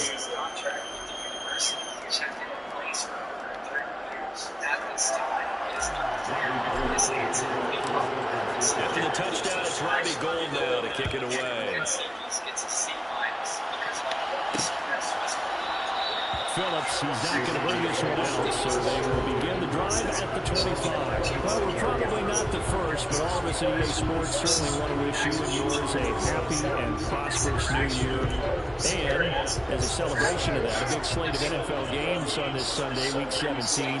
Second to last weekend of the NFL docket. Later tonight, the battle for Los Angeles, Rams and Chargers. And he lost the football.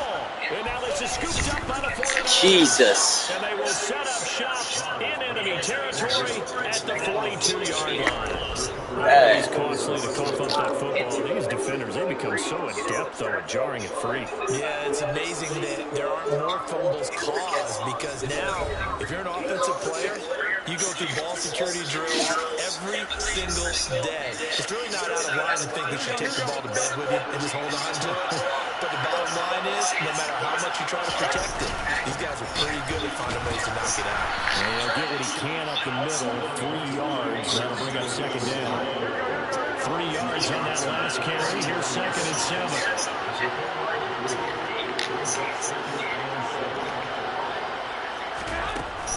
On second down, here's Mitchell. And that one opened up for him well as he'll take this down to the 26-yard line. 67 yards rushing for him as he has been tough to stop here this first half. First down, here's Mitchell. A nice run there, 9 yards, and it'll be second down.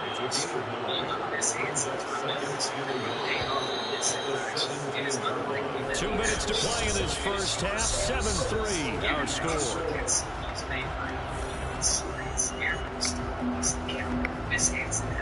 They'll come up now on 2nd and a yard. Once again, it's Mitchell. And on this one, he'll get to the 15, right at the 15-yard line. Line of scrimmage, the 15. It's 1st and 10. On the draw, here's Mitchell. And effective running here. He'll take it down inside the 10. A solid run on first down. Gain of 7 leaves him with a 2nd and 3.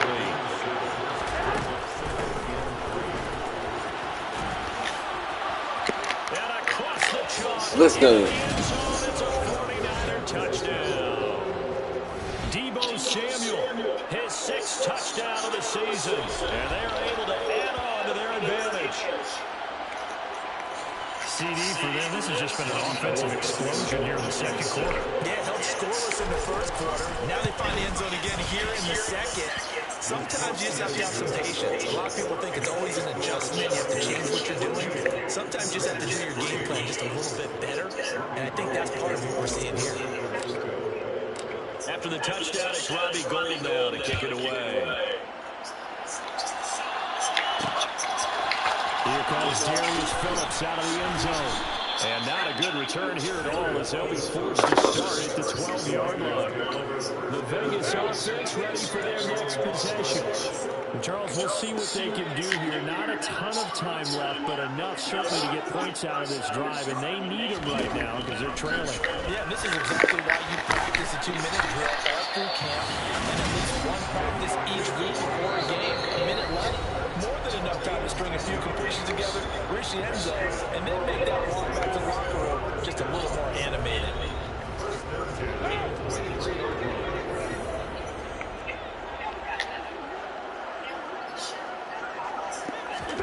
On 1st and 10, here's Carr.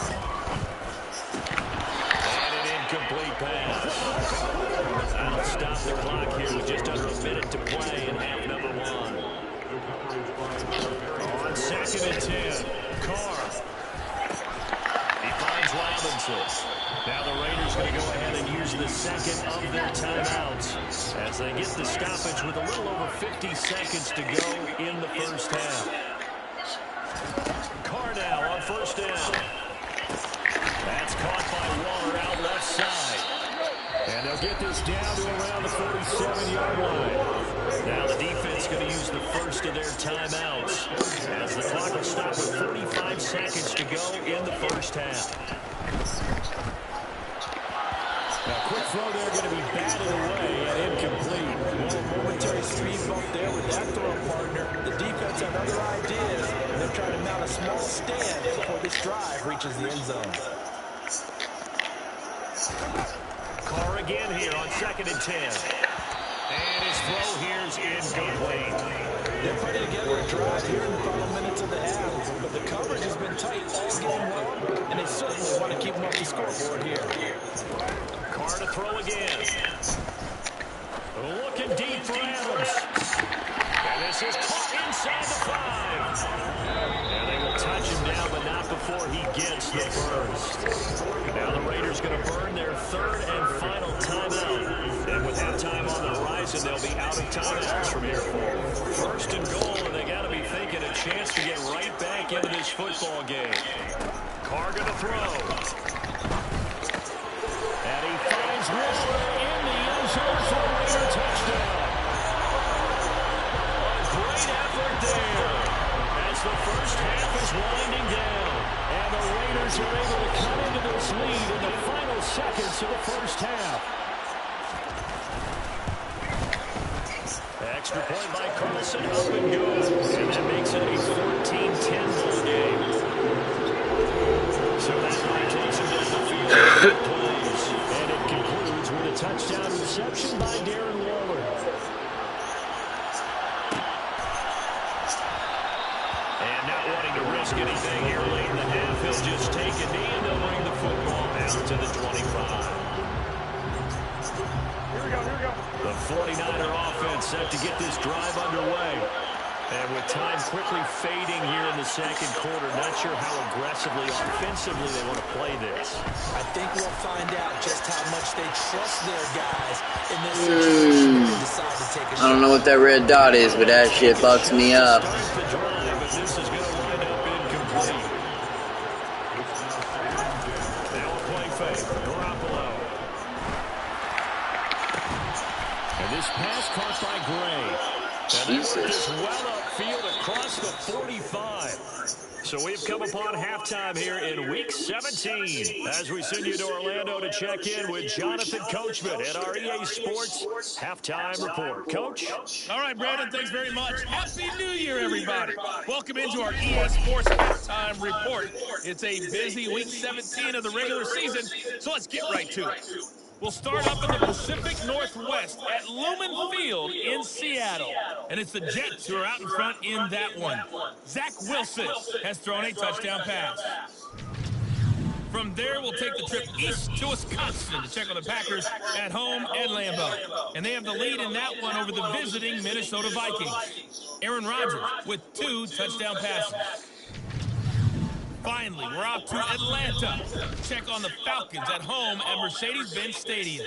And they were losers in that one to the visiting Arizona Cardinals. Kyler Murray leading the way in the victory with 3 touchdown passes. We continue on with a check of the next-gen stats in that first half for the Niners. And they've had some success on the ground. And with the lead going into the second half, they'll no doubt be looking to keep it going. Meanwhile, for the Raiders, there's a look at what they were able to do throwing the football. And they'll need to get things in gear as they trail here at the break. Both teams making their final adjustments before we get started once again. And for the call of the second half, let's send you back out to Allegiant Stadium and Brandon God. I will call him personally and tell him that you cooperate with us. Is that a little screwed on you, is it not? So, you have a man trying to do the right thing, preserve the rights of his fellow citizen while complying with the law.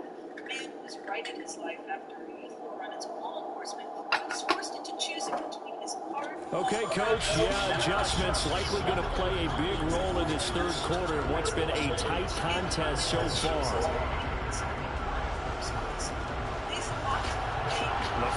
2 quarters of the NFL regular season are upon us as the second half of Week 17 is underway. No run back here to begin the half, and we will start at the 25-yard line. The 49er offense set to go to begin quarter number 3. And they've got the lead, CD. What do you expect from them in this second half? Well, I like what they were able to do on the ground in the first half because they had a lot of success running the ball, and I certainly think we'll see more of that. But I keep an eye on that defense, and I think their coaches up in the box will do the exact same thing. If they start to see 1 or 2 guys start to creep towards the line of scrimmage, that'll be license to take some shots down here. Garoppolo going to bring the Niners up here 1st and 10 at their 25-yard line. Drive starts with a give to Mitchell. And he can only manage to get a couple. 2nd and 8 coming up. They'll break the huddle. Come up on 2nd and 8 at the 27-yard line. Right back to Mitchell here. Only a gain of a couple there. That leaves them needing about 7 here on 3rd down. Well, 7 yards from the first down here as they come up to the line of scrimmage. Throwing is Garoppolo on 3rd down. Completes it to Samuel. And he's going to have a Niners first down as they're able to get the 3rd down conversion.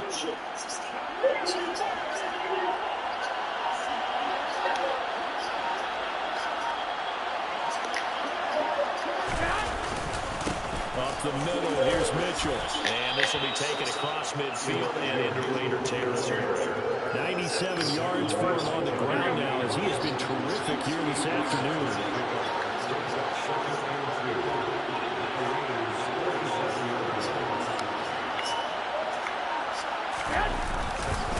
Right back to Mitchell on 2nd down. And he'll be taken down at the 44-yard line. They'll get 3 as the drive continues. It's a first down. And that last carry puts him right at 100 yards for the game. So how has he done it? Because he's been patient, followed his blocks, let everything develop, and then burst through for big gains.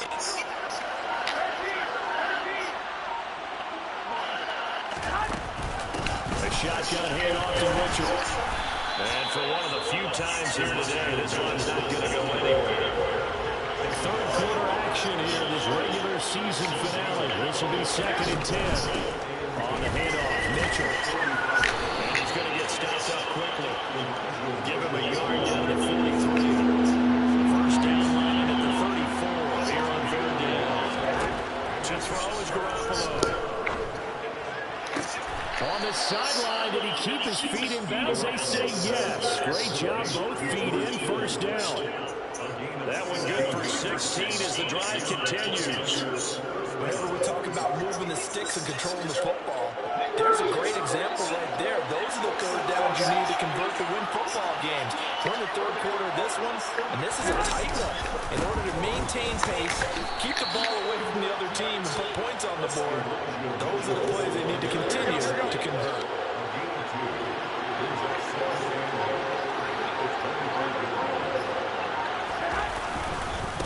Right back to Mitchell on 2nd down. They'll be brought down at the 21 after a pickup of 4. They'll need 5 on this play to move the sticks. Garoppolo now.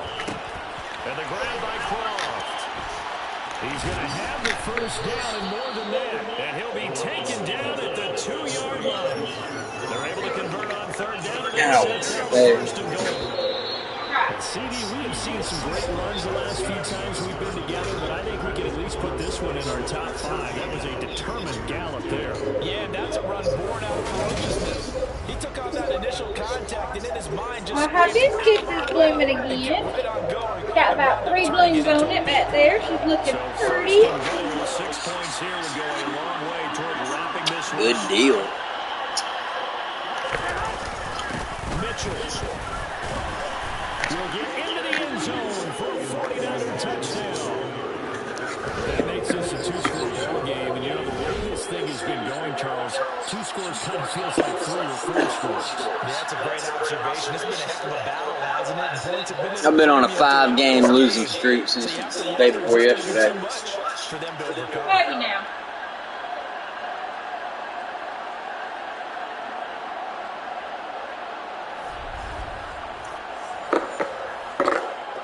Isn't that so cool? Yeah, I seen that picture. That's awesome. You need to keep that and save it. I will. It was expensive. After you use it. Yeah, it was fucking $3, man. God damn. This one right here was $2.59. I had that. And I looked through the whole thing, and that was the only one. Good job. Because if they had another one, you know me, I'd bought at least 2. Yeah. Because I think we found one close to that before. But not like that. That's definitely different.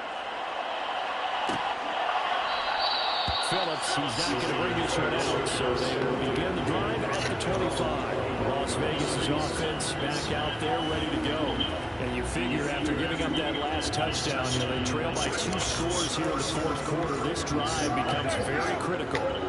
Carr and the Raiders come up first and 10 at their own 25-yard line. He'll give it to Jacobs to start the drive. Fuck you! He'll be out right at the 35. And that'll make it second and a foot or so. Oh, wow, y'all blacked out. Yes, ma'am. Nice. Against the Black Raiders. Raiders tend to be white out. Yeah, white and gray. White, gray, and a little bit of black. I like white and silver. But we blacked out to go to there. This is first and 10 at the 46. Carr going to give it to Jacobs. He'll get it to the 40. Broke a tackle there to get Flies. Holding. Offense.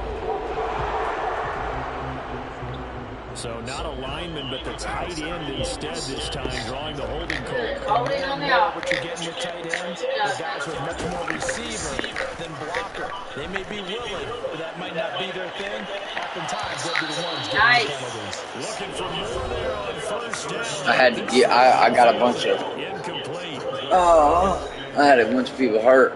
I had to grab a few rookies, and I realized that we were just the 1 week past the trading deadline, so I couldn't make any trades. Now Carr. Ooh! How did I not pick that? After a gain of 6 to the 46. The fuck ever. Went right through his hands. Are you fucking kidding me? It literally went right through the hole. That's crazy. I held down the button and everything. Fuck that guy. He's a rookie. Well, he's a big ass lineman and they don't tend to pick it, so they try to play him basically. They don't tend to catch it very well. No. So I mean, I let it be what it is. Backing. Nice. Lost it. Oh, I love this new system. You can tell the defense is different. You can actually double tackle now. But I ain't very good at it. But yeah, I'm getting better. Practice. Now Carr, gotta have this one. No! Bitch, How did you jump that high? You got it. Oh, he's showing off for you to get up. Exciting, huh? So after the big play on fourth, here's first and 10. On play action. Now Carr. No. Got them both of them. Took a shot, couldn't cut out. Double covered them that time. Incomplete pass leads to second and 10 from the 25. Here's Carr. No. That's caught by Hollister. And he's brought down here just outside of the 20.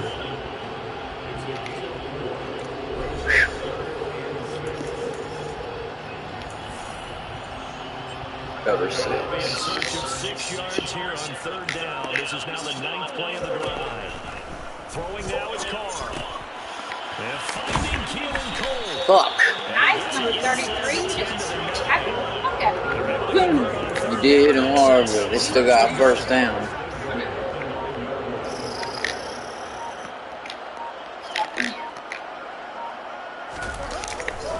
Here's Jacobs. And from the 9, they get this to the goal line defense.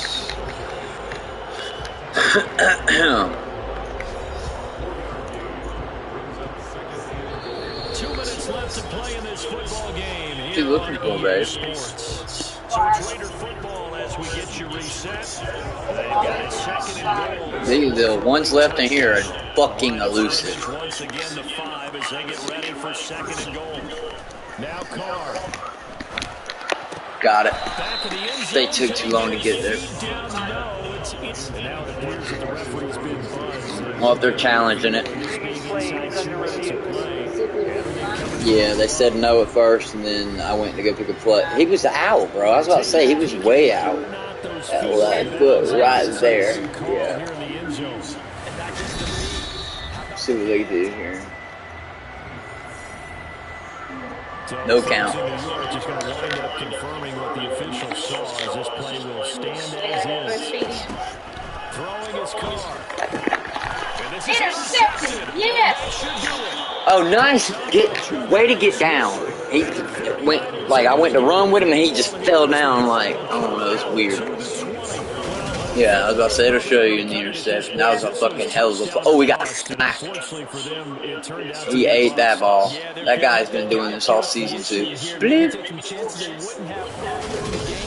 But give credit to this defense.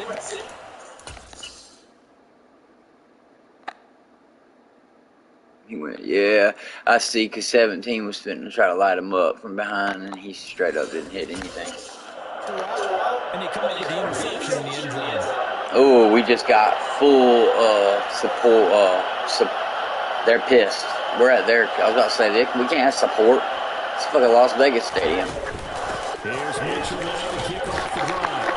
And he is brought down at the 22. Timeout. Oh, no. The 49ers now going to use the first of their timeouts as they'll talk things over prior to this upcoming 2nd down play.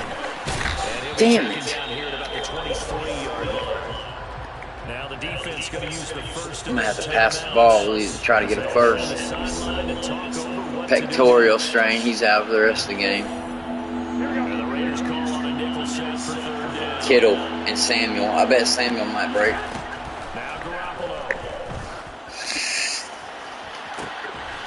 Yes! They're pissed. I can't believe it. I seen him break. I said, oh shit.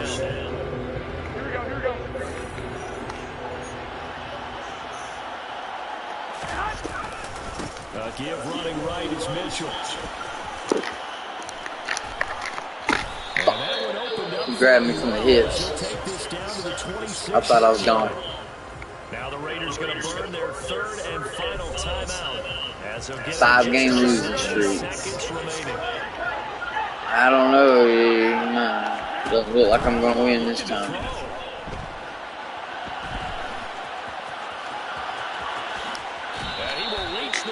That's late. Jesus, dude. You look dead.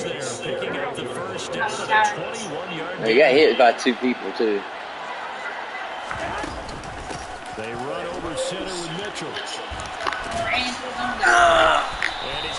I tried to jump in, though.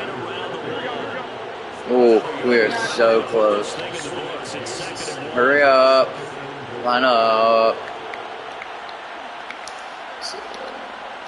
Can you go?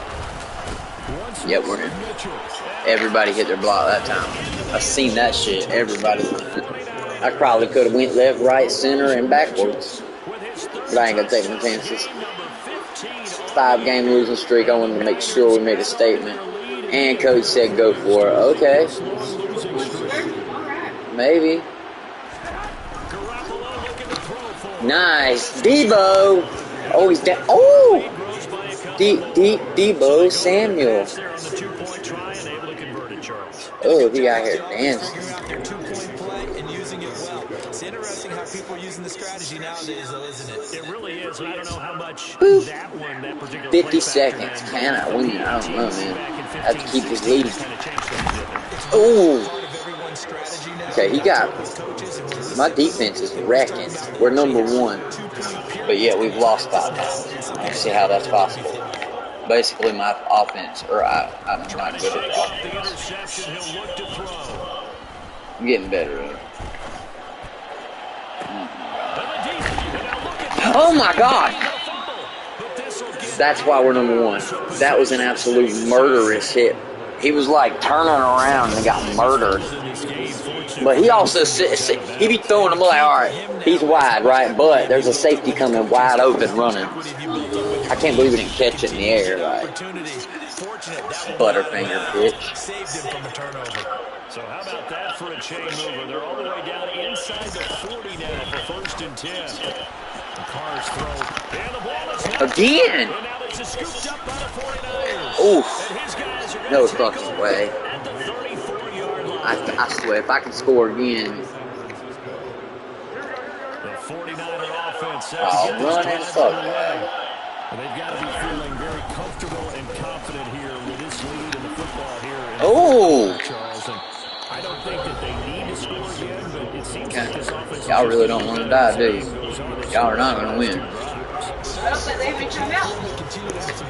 Y'all time. Game's already decided, as you noted. So they can continue to play loose, break out some other concepts, maybe run a few trick plays, get other people involved. Ray's a rookie. I don't know who the hell he is. Just because they can.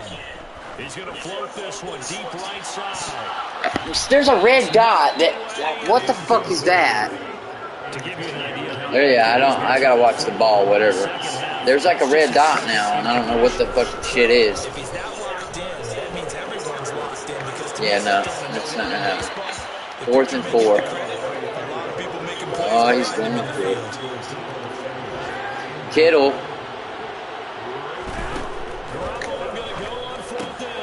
That's to his running back, complete. Get out of bounds. Yeah. Closer to midfield across the 45. That was a hell of a play. They kind of looked at each other as they decided to go for it, but in the end, great execution, a 6-yard gain, and it all works out. That was key right there, knocking him over, because he was trying to bring me down in bounds. Not cool.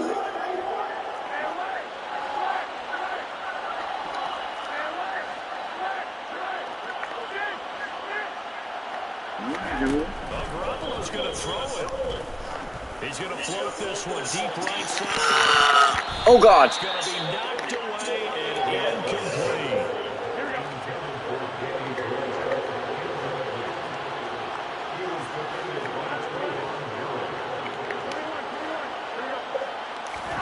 They fake the give. Now Garoppolo looks to throw.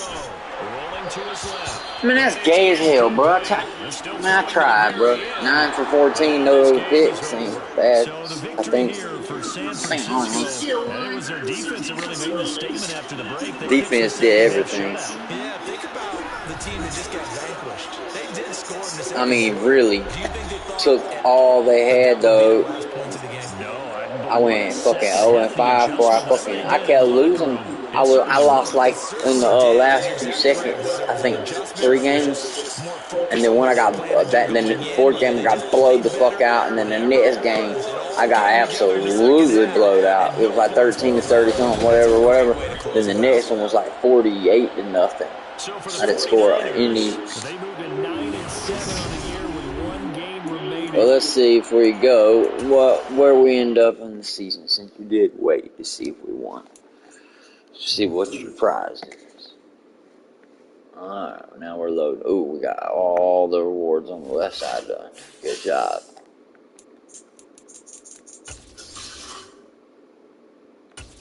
Next week, loading. Let's see what happens. Week 17. That's pretty deep. And we're winning. And we're leading in our standings with a 5-game loss. And we're facing the Cardinals, which is probably the most important game of the season, because if I lose, that'll put me probably behind. I'm not too sure, though, because I think I beat them already once.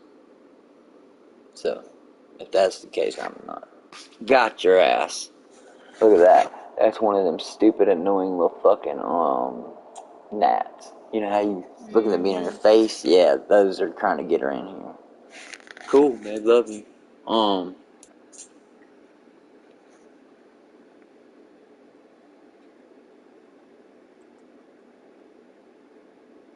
You better go and rest. You better rest.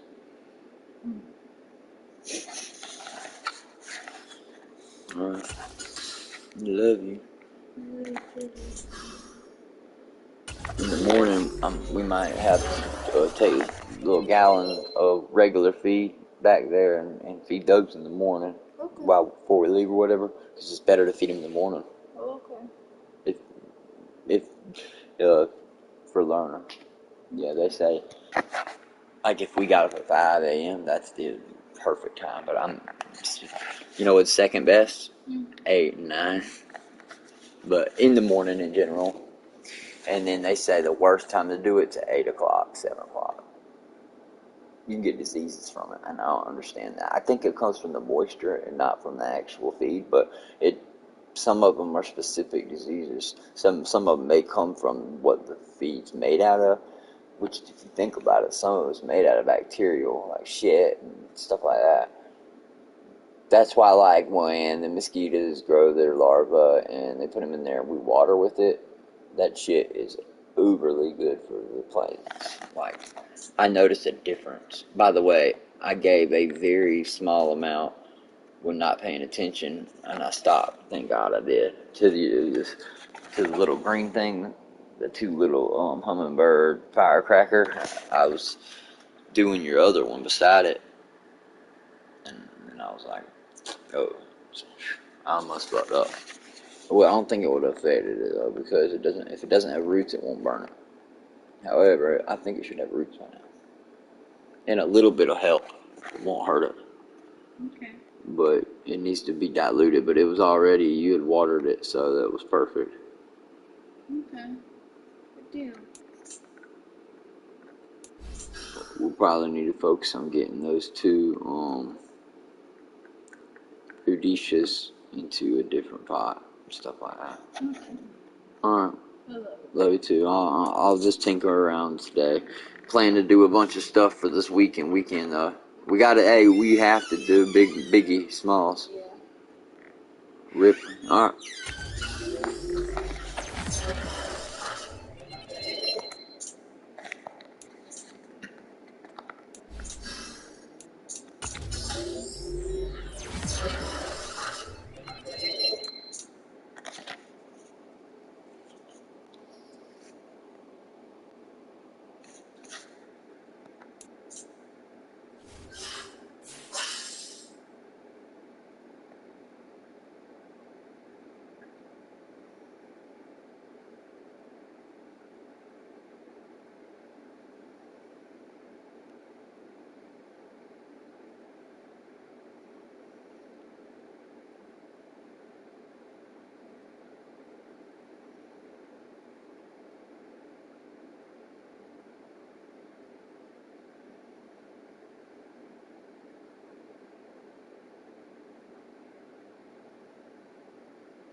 He's been a production machine with a 1,200-yard season thus far. It's the 49ers and the Cards, and it's coming up next on EA Sports.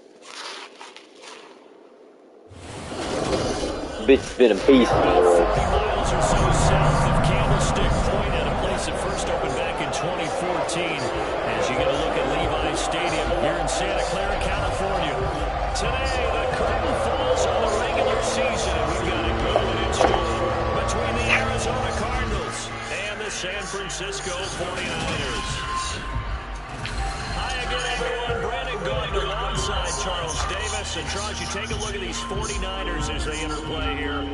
They were winners last time out, so they'll be looking, Charles, to make it 2 in a row. And what I enjoyed when I watched their game tape and their victory last week is they put it together in every phase. Good offense, good defense, and some key plays on special teams. Let's see if they can get that second win in a row. Meanwhile, for the visiting Cardinals here, they've come in on a nice run of recent form. 4 wins out of 5.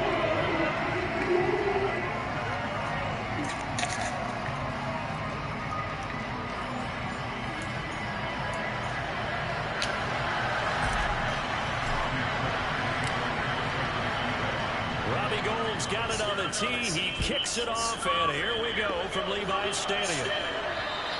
And this will not be returnable. It's out of the back of the end zone for a touchback. The Cardinals now getting set to go offensively, and it'll be the dual-threat quarterback Kyler Murray leading the way. And he ought to have a lot of pep in his step after last week's performance because he did exactly as you want him to play if you're a coach. 3 touchdown passes, 0 interceptions, which usually means you're making a lot of right decisions out there. And got him the win.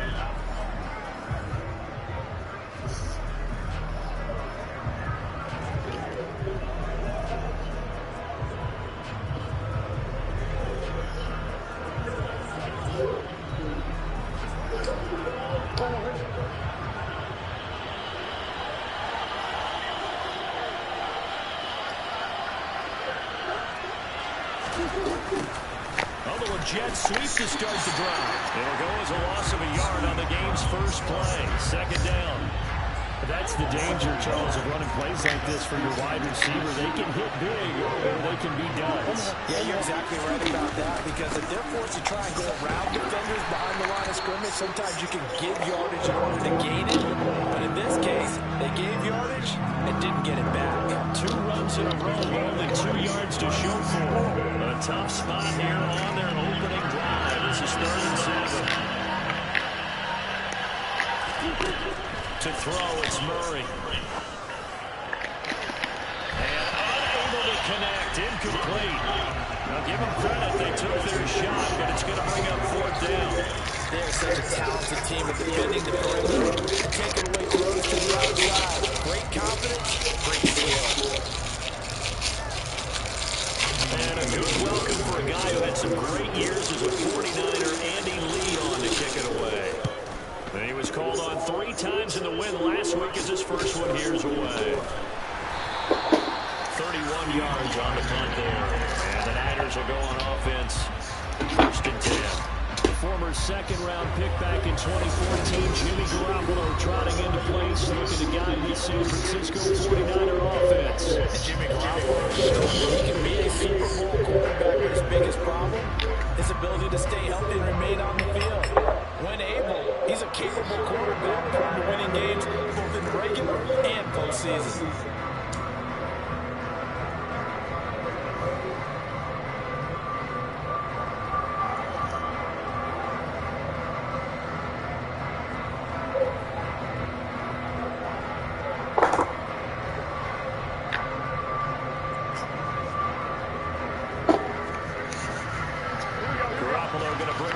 Up here 1st and 10 at their own 43.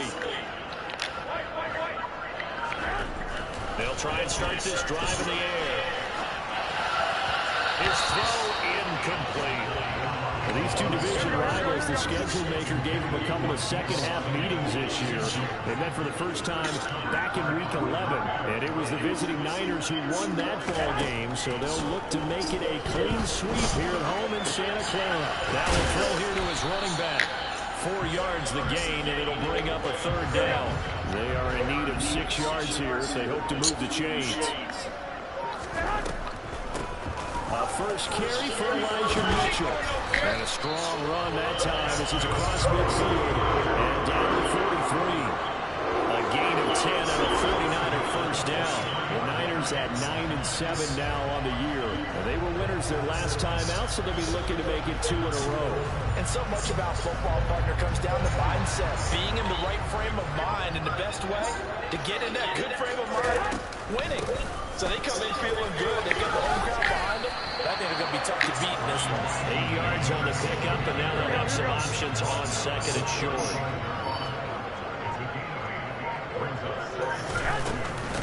Another run with Mitchell. It'll be a gain of 2 on the play, but they'll remain a few inches short here with third down looming.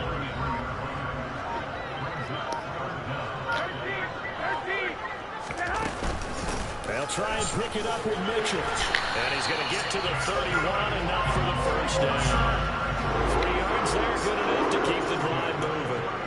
Had a chance to maybe limit them to 3 if they could have gotten that stop there, but a new set of downs. And with a new set of downs, you got to take the mentality of the whole thing. Right now, everyone's looking at the offense and saying they've got the advantage. The best defenses just say, okay, new set of downs gives us another chance to make a play ourselves and maybe change things up.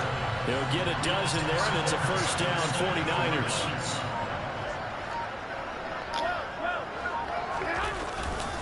A give here to Mitchell. And just a couple yards there down to the 17. He's had success on this drive, but not on this play. Finally, they bowed up defensively. I think they were determined not to let him take it pretty much all the way down the field. Yeah, it looks like they handled their run responsibilities correctly this time. What we call them run fits, everyone was in the right place. The Cards going nickel. An extra defensive back out there now on third down. On third down, here's Mitchell. And he'll be stopped well short. Only 2 yards there. 4th and 3. No score after 1 on EA Sports. The 49ers with the football here to begin the second quarter. And the first play will be a field goal try from 28 yards out. The kick by Gold is good. And the 49ers take a 3-0 lead. So an opening drive field goal maybe doesn't whip this crowd into a frenzy, but I think that they will take the early lead. There's no doubt about it. They will always take the early lead, and maybe that celebration comes later if they play well and they can break things open. But right now, this is all about letting the offense just get settled in. This one taken just inside the 10, and he'll be tackled just shy of the 25. So it's all down to this Week 18 on the NFL schedule. And that means that once we sort things out, we'll all be set for our second ever Super Wild Card weekend, which I think everyone agrees was a runaway success last year. We've got 2 games coming up on Saturday, 3 more on Sunday, and then we'll put a bow on it Monday night. They went 3 and out on their first drive. Things already looking better here. 1st and 10.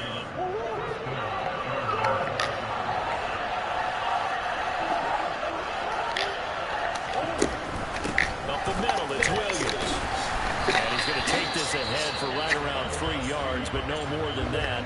2nd down. Now, during that run, an injury here. We've got one of those big blockers in some discomfort. Now, this is just the last thing you want to see in the final week of the regular season. Hope he's okay. We'll step aside and be right back. And not much there at all. Maybe a yard up to the 43.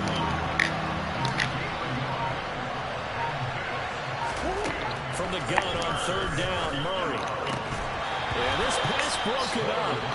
Excellent coverage here on third down. And it was not an easy one to hold on to. On 4th down, here's Andy Leon to kick it away.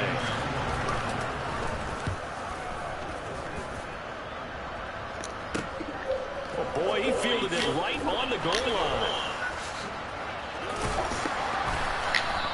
So possession goes over here on the punt. And the offense will come back out deep in their own territory. Now this offense and Elijah Mitchell coming back onto the field now. Well, looky there. He's getting close to 1,000. I'm sure he knows where he stands. I bet if the offensive line didn't know, he made sure they knew. I'm closing in, guys. Final week of the season. You know who really would blame the offensive line? The offensive line coach. Okay. Because it's a big deal for his unit as well to be able to say, hey, we escorted guys to 1,000 yards or more in a season, just like blocking for a 3,000-yard or 4,000-yard passer. So it's a lot of pride on the line, and his pride is paramount because he wants to be able to join that pantheon of guys that in the NFL ran for 1,000 yards or more in a season. Pride on the line. I see what you did there. You like that? Once again, it's Mitchell. And he will get the first down as he's up to the 20-yard line. Well, that was big right there because they're the bottom five in the league and converting on third down. They needed that pickup in a big way. There were two things they said they wanted to win in this game. One, the turnover battle, and the second, third down conversions. So they got one there. And he's going to get this one across the 30-yard line. 64 yards rushing on 12 carries for him now. From the 32 now, here's 1st and 10.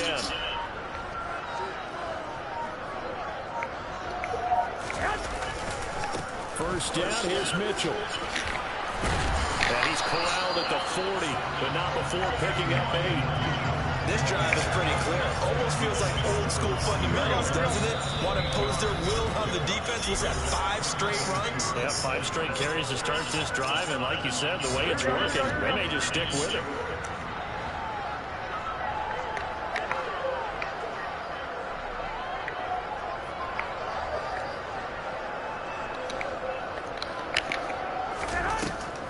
On 2nd down, here's Mitchell. Now he'll be brought down just shy of midfield at the 49-yard line. All runs on this drive so far. It's 1st and 10.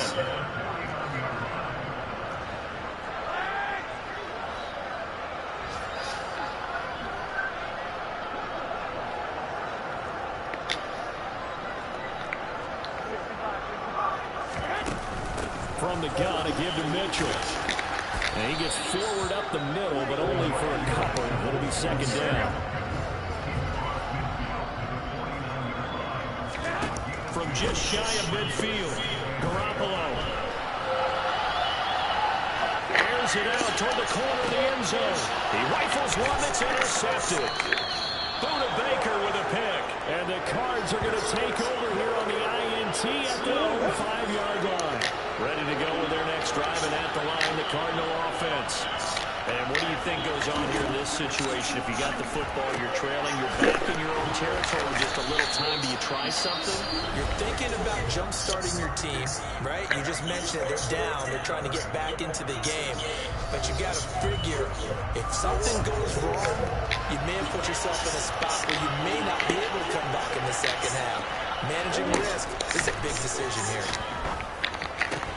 Murray's throw here complete into the hands of Ertz. Now the Cards going to call another timeout, their second, as the clock stops here with 46 seconds remaining in the first half. On 1st and 10, here's Murray finding Ertz again.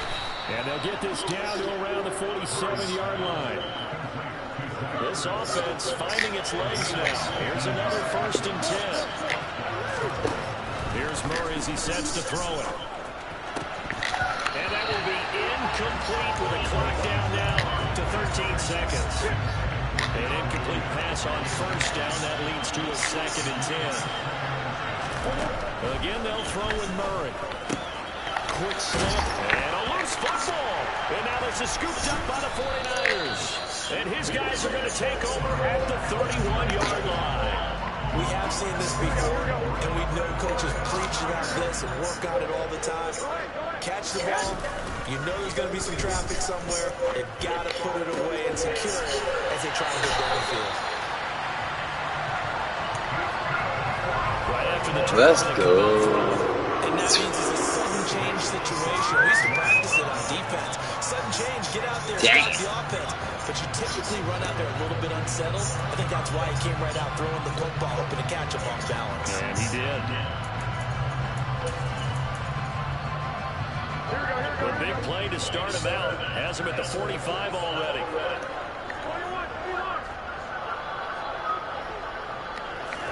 Garoppolo, a final shot here before half. And his throw is incomplete.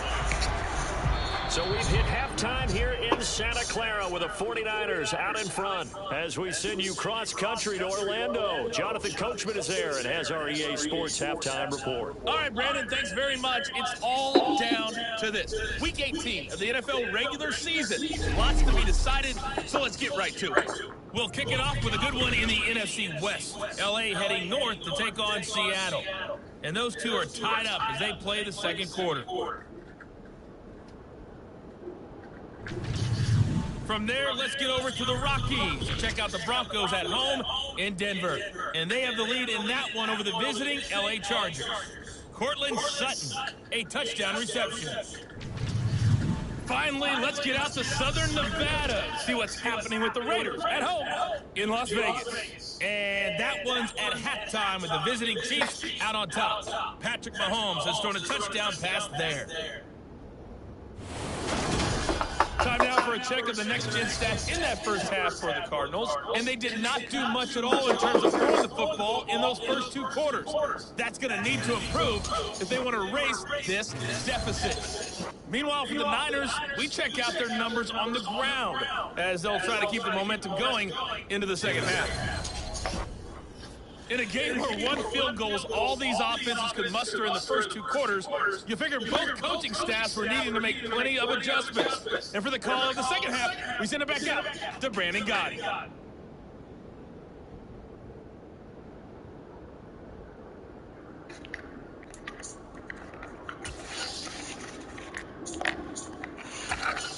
Yes, indeed, Coach. Thanks. Hey, we could use a touchdown. 3-0 as we welcome you back in.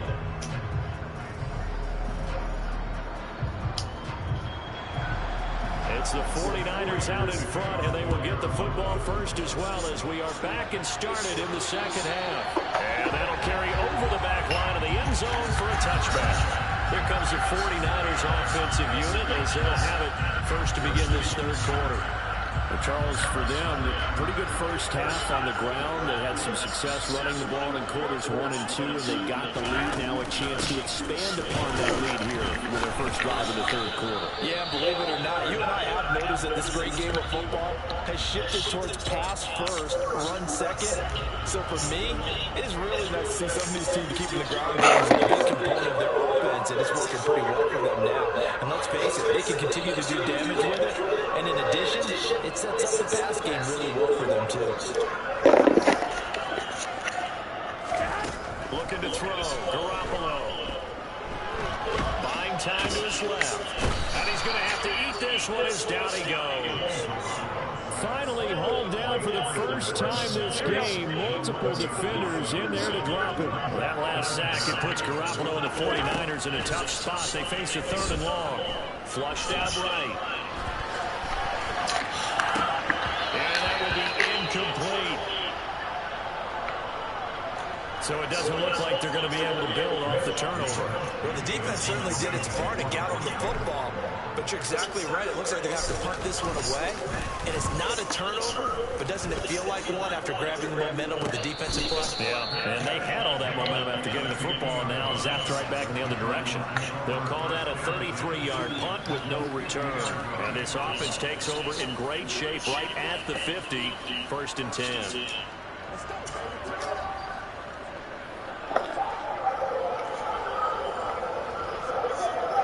Murray and the Cardinals with a 1st and 10 right at the 50-yard line. They'll hand this to Williams to start things out. Now they nearly sprung him that time as he takes this all the way down to the 37. A Cardinal first down on a gain of 13. They'll stay on the ground with Williams. And nothing much materializing there on the first down run. He'll get a couple, and that's it.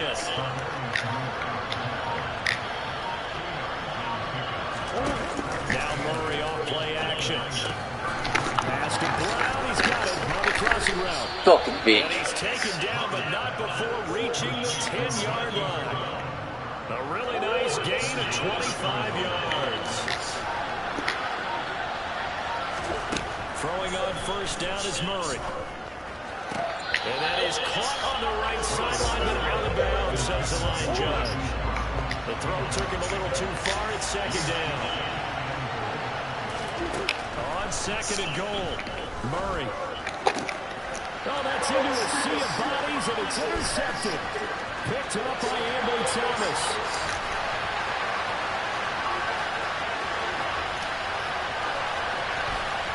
And into the end zone. A pick six from a 49-yard D as they score a touchdown. So what a turn of events there. You're driving to take the lead in this third quarter, but then one mistake, and you're watching the ball being returned for a touchdown. Certainly a great example of how focus has to be there on every play, doesn't it, partner? You can't get complacent, and I think that he did. He's got to move him downfield, but that's a play where he just shouldn't have thrown the football. And then ultimately, could wind up costing him the ball game. Gold able to tack on the extra point, and the lead grows to 10-0.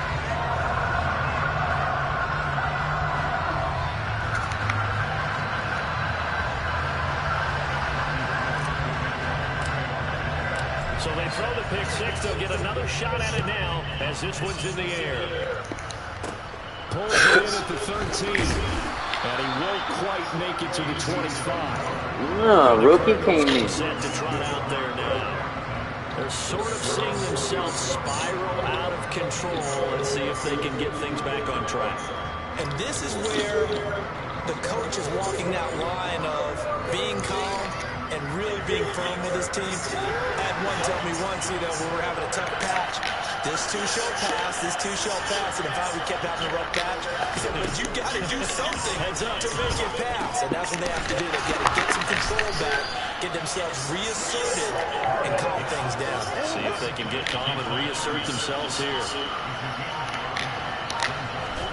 From the 29, Murray throwing over the middle, and it's incomplete. This offense in desperate need of a conversion as they come up on third down. Murray going to throw. And this is going to be incomplete. Well, they certainly aren't letting up today, partner, because they've forced big turnovers already, and it's been incredibly tough for them to get yards against, let alone put points up on the board. Fielded just inside the 20. A 48-yard punt, 7 on the return. And it will be 1st and 10 as they take over. And San Francisco gets set to go here. And our game's hit a little bit of a lull here, a little bit of a snag. Punts on back-to-back drives. And old-school coaches don't necessarily mind that. Didn't turn it over, right? Didn't create a big play for the other team. Right now what you're looking for is can you gain an advantage in field position? And that's what both teams are seeking right now. Yeah, they'll be seeking to gain that advantage here on this drive.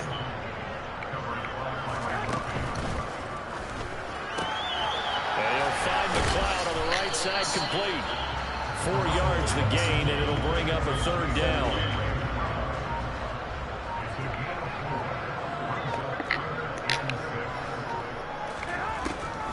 On the draw, here's Mitchell. And this play going to be stopped in its tracks at the 32, and obviously well short of the first down. Well, this was just simply excellent defense. On this third down, they had to be alert for the possibility of a pass, but that didn't stop them at all from understanding what was going on when they decided to run the football, and they just swarmed and stopped them for almost no gain. So a change of possession here on the punt. And the Cards will take over 1st and 10. Murray and the Cardinals with a 1st and 10 at the 33-yard line. Meanwhile, Murray's throw complete here to his receiver, Brown. And they get him down, but not before he takes it across the 40-yard line. The drive starting with a first down, 11 yards on that pickup. That's a nice catch there. Remember, he had the fumble earlier. No way he was giving up the ball in that situation. Secured it tight to his body and picks up the first down.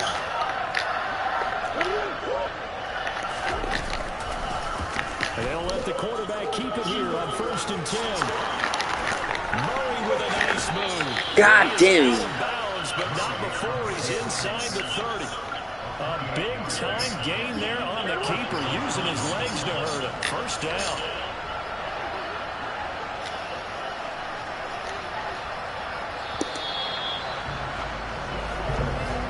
And as they come to the line, they will not be able to get off another play as time has run out on this third quarter. You are watching the NFL on EA Sports. Back now here in Santa Clara. It's Cardinal football, but they trail here as we get set to bring you the fourth and final quarter. Murray's throw complete into Brown. And he's brought down inside the 20 at the 18-yard line.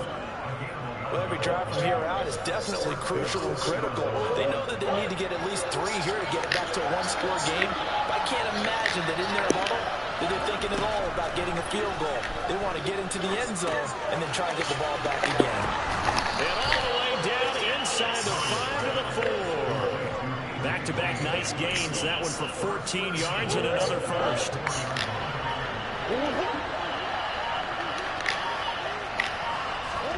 There's Murray. The quick throw knocked away.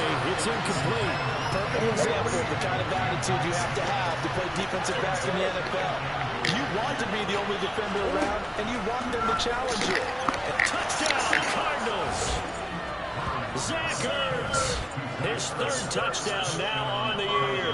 And the Cardinals have made it a one-score game again here in the fourth.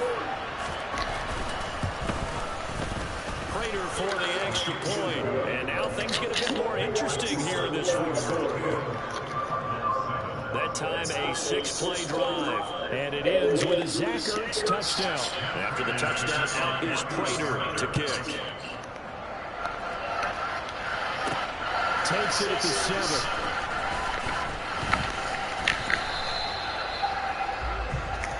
And as this offense makes their way back out, NFC playoff race time, we give you a look at what's going on there. And it's all come down to this. As the final week of the regular season, as this year's playoffs play out anything like the regular season is gone, could be in for a wild and fun month of January. And we can break the rules because we can look ahead. All right, there's not a coach out there that's ever said to their team, all right, let's look three weeks down the road. It's always right here, right now. Forget that. Think about what the playoffs are going to look like. The teams that we see that are already in, the teams that are trying to get in, we could have some great matchups. Right back to Mitchell on second down. And he takes us up to the 40-yard line before being corralled. 101 yards rushing for him now as he is finishing off the regular season with a bang.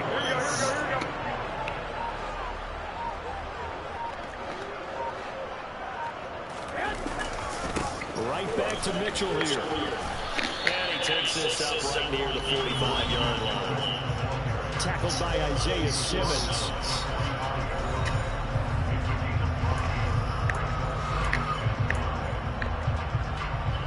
After the pickup of 5, here's 2nd and 5.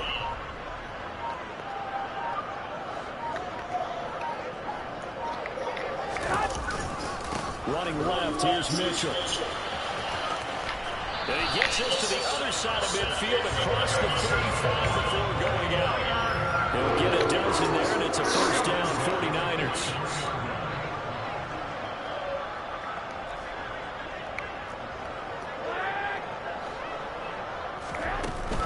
Up the middle, here's Mitchell.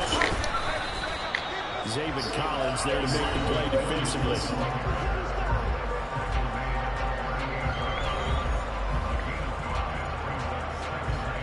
If nothing else, they've already taken a couple minutes off the clock here already as they come up 2nd down.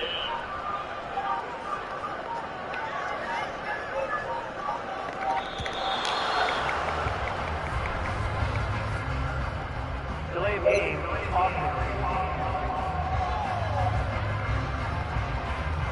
That flag accepted, and it backs the offense up a little bit. So the delay of game penalty moves it back 5. That makes it 2nd and 10. Trying the right side with Mitchell. And for one of the few times here today, this one's not going to go anywhere. Possibly a turning point. Big play coming. This is 3rd and long. 3 points separating these two sides with 2 minutes left to go in the fourth. So it's 49er football here as we get you reset. They're facing a critical third down now as they try to hold on to this lead. A shotgun handoff to Mitchell. And he gets this only to the 41. Not near enough for the first. And now right out of the 2-minute break, we'll get a timeout used defensively with 1:56 to go. So a big kick coming for Robbie Gould. This to swell the lead to 6. Boy, big! Get in there, get in there, get in there. He got it from 58. That had lots of leg behind it. And the lead stretches to 6 here. It's 13-7. So they get the 3, but you wonder now, is that going to be enough? Excellent question, because when I look at the smiles on that side of the field, they're a little tight, aren't they? If they had scored a touchdown there, those would be big half-moon grins right now because they feel a whole lot better about their position. And a touchdown in the other direction all of a sudden. They're down. Now on the return, oh no, the ball is loose. And now there's a scoop jump. No way. Then he will bring it back to about the 11-yard line. There's never a good place on the field to fumble the ball.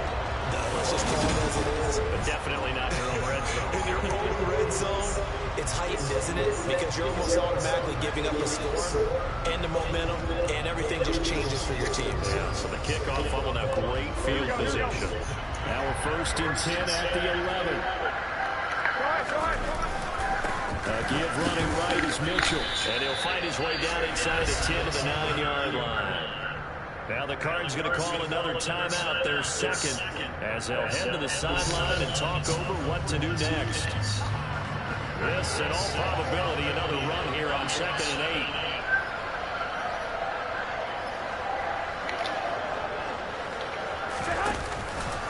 8. They run over center with Mitchell. No. He will maneuver his way down to about the 7. Now the defense will burn their 3rd and final timeout as they'll head to the sideline and talk over what to do next.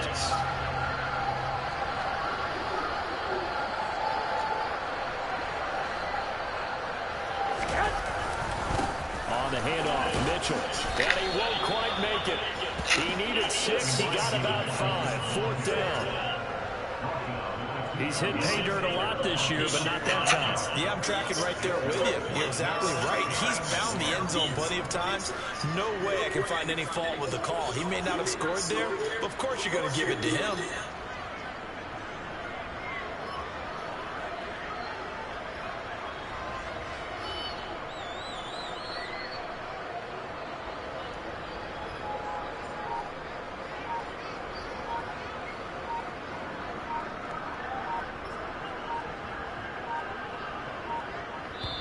The 49ers now going to use the first of their timeouts. That'll leave them with 2 remaining. We'll be back after this.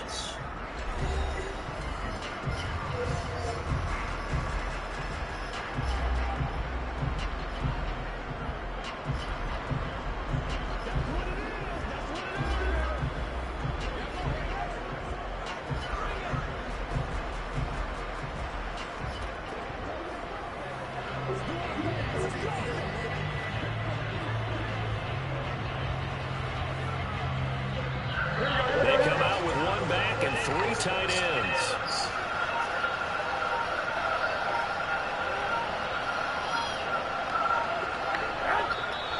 And the play clock is going to run out here. They're in no hurry to get a play off.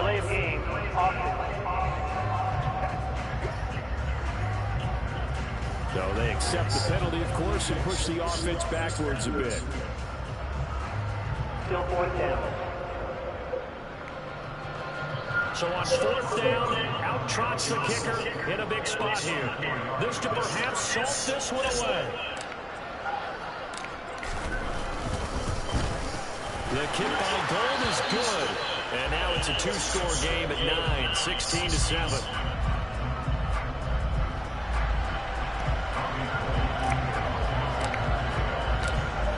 Now it's Gould after splitting the uprights to kick this one away. Taking it about the 1. Set to return it. Here's more. And beyond the all right. Just a yard pass there to the 21. Kyler Murray now in the damn, boy, Kyler Murray. A little under 50 seconds to go.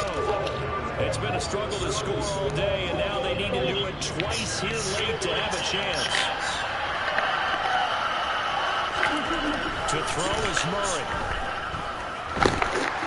And down he goes. The 49ers. There's big-ass Arsenal. All right. Cardinals got to go quickly. Hustling to the line.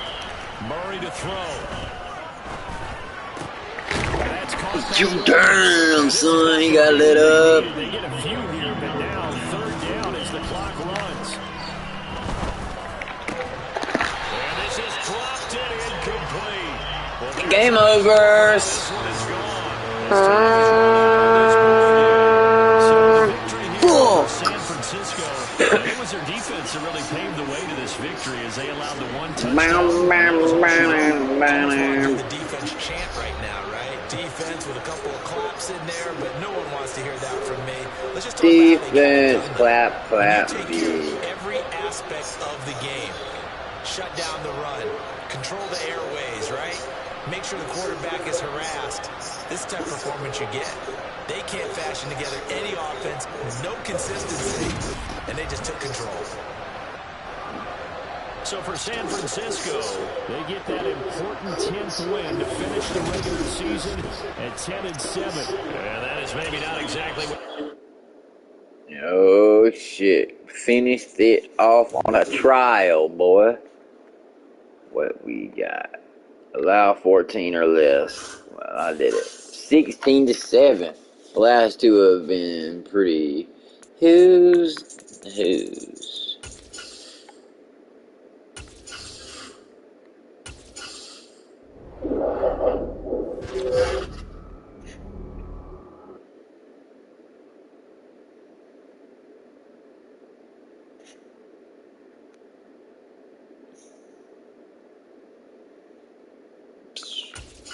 Playoff bracket. Wild card is in place. I am going to be playing the New York Giants, 11-6, versus San Francisco, 8-15.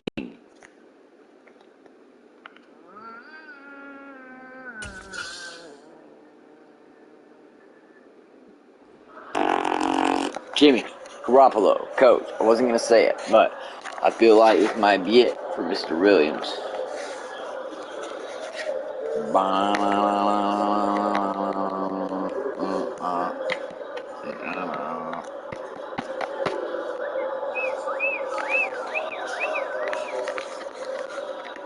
You gotta give him a ring, bro. You ain't even got a ring yet, bitch. What you talking about? Left tackle Charlie is a trying team. Plus 10 for morale for all fucking players. Joe Blackby.